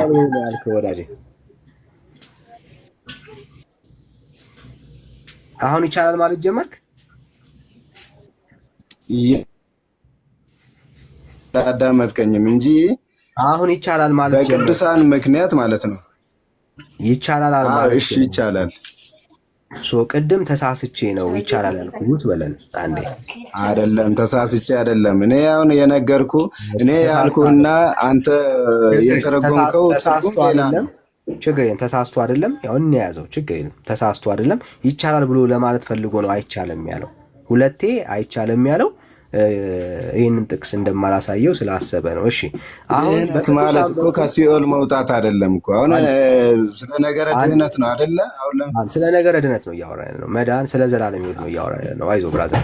አሁን ምንድነው የምታደርግልን መሰለ? መጽሐፍ ቅዱሳዊ ማስረጃ አስተን በቅዱሳን ያለ ምግባር ከመንግስተ ሰማያት መግባት እንደሚቻል፣ በቅዱሳን በኩል መግባት እንደሚቻል ማስረጃ አስተን። በቅዱሳን አሁን ለምሳሌ ነገርኩ እኮ በጌታችን በመድኃኒታችን በኢየሱስ ክርስቶስ ለኢየሱስ አልጠየቅኩም። በቅዱሳን የዘላለም ሕይወት እንደሚገኝ ምግባር አልነበረውም። ልንገርህ፣ ምግባር አልነበረውም። እነዛ ከሲኦል የወጡ ሰዎች በቅዱሱ ምልጃ አሁን በቅዱስ በማመን አሁን አይቻልም። ግልጽ ላድርግልህና እኔ ይቻላልና አይቻልም እሱን ልንገርህ። አሁን እኮ እኔን ማስረዳት አልቻልክም እኮ። በቅዱሳን ምልጃ ማመንና ስለምንድን ነው የምታወራው? አሁን ስለምንድን ነው የምታወራው? እንድንይዝህ እሺ፣ በቅዱሱ መዳን ይቻላል። እሺ፣ በዚህ እንትን ላድርግልህ፣ ላሳጥርልህ ማስረጃ ያልኩት መጽሐፍ ቅዱሳዊ ማስረጃ። እሺ፣ ቆይ ላስረዳና ልስጥህ። መጀመሪያ ስጠንና ታስረዳናል ማለት ሀሳቤን ስጠንና ታስረዳናል። መጀመሪያ ልንገርህና እኔ ማለት የፈለግኩህን ገብቶናል። ከዛ በኋላ ያለውን ነገር ገብቶናል። ማስረጃ በቂ ብዙ ሰዓት ወስደሃል። እስካሁን በቂ መረጃ አላቀረብክም። ከኦርቶዶክስ መረጃ እንድንሰጥ እድል ይሰጠን። እስካሁን ክርክር ነው ያደረግከው። ወይ መረጃ ስጥ፣ የመጽሐፍ ቅዱሳዊ ማስረጃ ነው እያሉ ያለ፣ ወይ መጽሐፍ ቅዱሳዊ ማስረጃ ስጥ፣ አለበለዚያ አልችለውም ብለህ ውጣ። ራሱን አስወርዷል። እሺ፣ ስኩል ኦፍ ኢንፊኒቲ ከየት ቤተ እምነት ነህ? ከኦርቶዶክስ። እሺ ከኦርቶዶክስ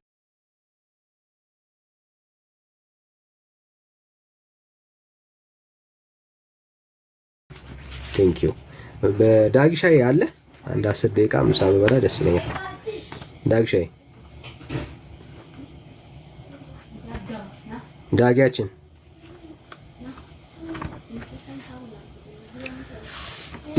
የቤኪን ሀሳብ ግን አንዴ እኔ የሆነ ነገር ብል ደስ ይለኝ ነበር። አይ በቃ ወዳጅ ጨረሰ። ቤኪ ወረደ ጨረሰ። አንተ ከአንተ ጋር ሌላ ሀሳብ ነው የምናወራው፣ ችግር የለም። እሺ እሺ ነገረ ድነቷ የኦርቶዶክስ ግራ የተጋባ ነው ወይስ አይደለም? እኔ እድሉን ልውሰድ ወይስ ቴክኖ ትቆያለህ? ውሰድ። እሺ እሺ ታንክ ዩ ቴክኖ። ነገረ ከኦርቶዶክስ አንጻር ነው የምታወራው ወይስ አንድ 10 ደቂቃ ሪፍሬሽ ማድረግ ፈልጋለሁ እና አንድ አገልጋይ ላስገባ ብራዘር። አንድ ያላቀውም ምሳ ሰዓት ራሱ ነክቶታል። እሺ አንዴ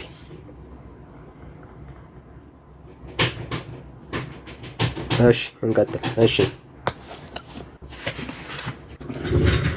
ቀጥል። በኦርቶዶክስ ወይኔ ከፈለከኝ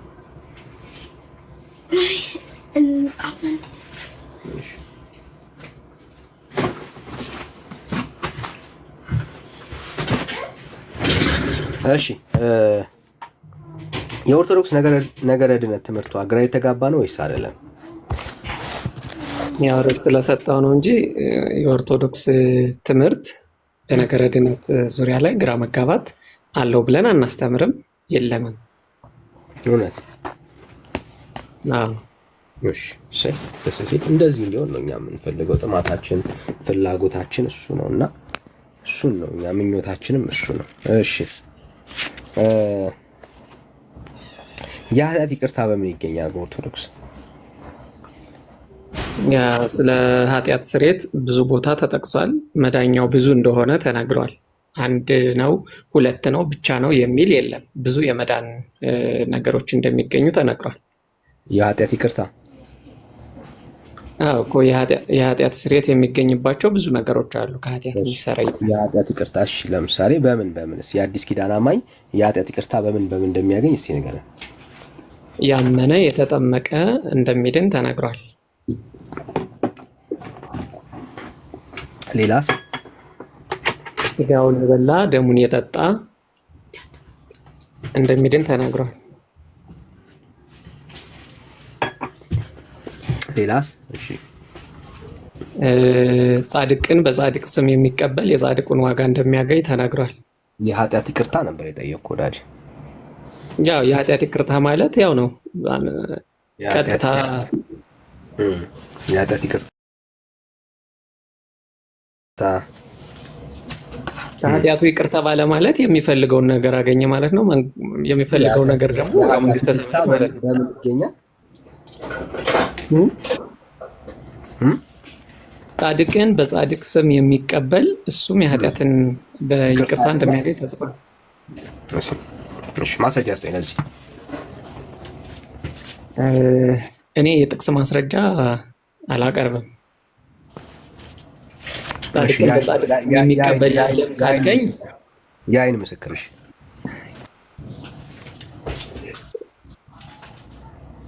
የዓይን ምስክር። እሺ እኔ በጥቅስ አላምንም። ለምሳሌ ዛሬ ቀኑ ማን ነው? ይህን ከነገርከኝ ጥቅስ ልስጥ። በምን ምስክር ነው የምታምነው? ችግር የለም። ዛሬ ቀኑ ማን እንደሆነ ንገረኝና ከዛ ጥቅስ እሰጥሃለሁ። በምን ምስክር ነው የምታምነው አንተ? ችግር የለም። እኔ በማመን ነው የምመሰክረው። በምን ምስክር ማለት የአንተ ምስክርነት የምታጸናበት ወሬን በምንድን ነው? ችግር የለም። እምነት ገብርኤልን ሚካኤልን ብለህ በመማል ነው እንመን ትምላለህ? እስኪ ገብርኤልን በል። በመሐላም አይደለም። እሺ ታዲያ በምንድን ነው እምነት መሆን የተናገርከው? በምን እንደሆነ እንድናውቀው ያካል። በውስጤ በማመን ውስጤ ላይ የገባኝን ነገር በመመስከር እኮ አንተ የተናገርከው እውነት መሆኑን እኛ እንድናምን በምን እንመንን ያልኩ። ጥቅስ ትፈልጋለህ ማለት ነው? በምን እንመንህ? እድል እየሰጠው እኮ ነው። የፈለግከውን ነገር በዚህ ነገር እመኑኝ በል፣ በገብርኤል በሚካኤል በፈለግከው። አንተ እንድታምን እኮ አይደለም እኔ መረጃ የምሰጥህ፣ ያመንኩት እንዲህ ነው። ነገረ ድነቴ ጻድቅን በጻድቅ ስም የሚነገር ወዳጅ። አሁን እሱን ያልከውን ነገር እንድናምን በምን እንወቅ ብራዘር? እኔ ጥቅስ ስለማላውቅ እኮ ነው፣ የት እንዳለ አላውቅም። ግን መሰረታዊ ትርጉሙ እንደዚህ ማለት መሰረታዊ ትምህርቱ እንደዚህ እንደሚል አውቃለሁ። አጠይቁኝ ጥቅስ እዩና ተመልከቱ የልቤ እንዲደርስ ነው ምናምን ብሏል ያንተ አንድ የሃይማኖት አባት። እንደሱ ጥቅስ አንጠይቀህ አንተንም? ጥቅስ ባጠይቀኝ ደስ ይለኛል። ምክንያቱም ጥቅስ ያን ያክል ስለማያሳምነኝ። ኦኬ፣ ጥቅስ አያሳምነውም። ታዲያ ምንድን ነው የሚያሳምነህ? እምነት እኮ። ያ እምነት ከየት የመነጨ? ዝም ብሎ የተገለጠልኝ የገባኝ። ተው እንጂ ለአንተ ዝም ብሎ ይገለጥልሃል? ለእኔ የገባኝ አለ፣ ለአንተም የገባህ አለ። ማዳኑ ብዙ ስለሆነ ለአንተ ዝም ብሎ ይገለጥልሃል። እስኩል ላገዘህ እስኩል እሺ ያግዝ እሱ። እሺ ችግር የለም። አይ ቅድም ሚኪን እውቀት ከሌለ እኔ ላግዝ ምናምን ስትለው በጣም በቃ እንትን ብዬ ነበርና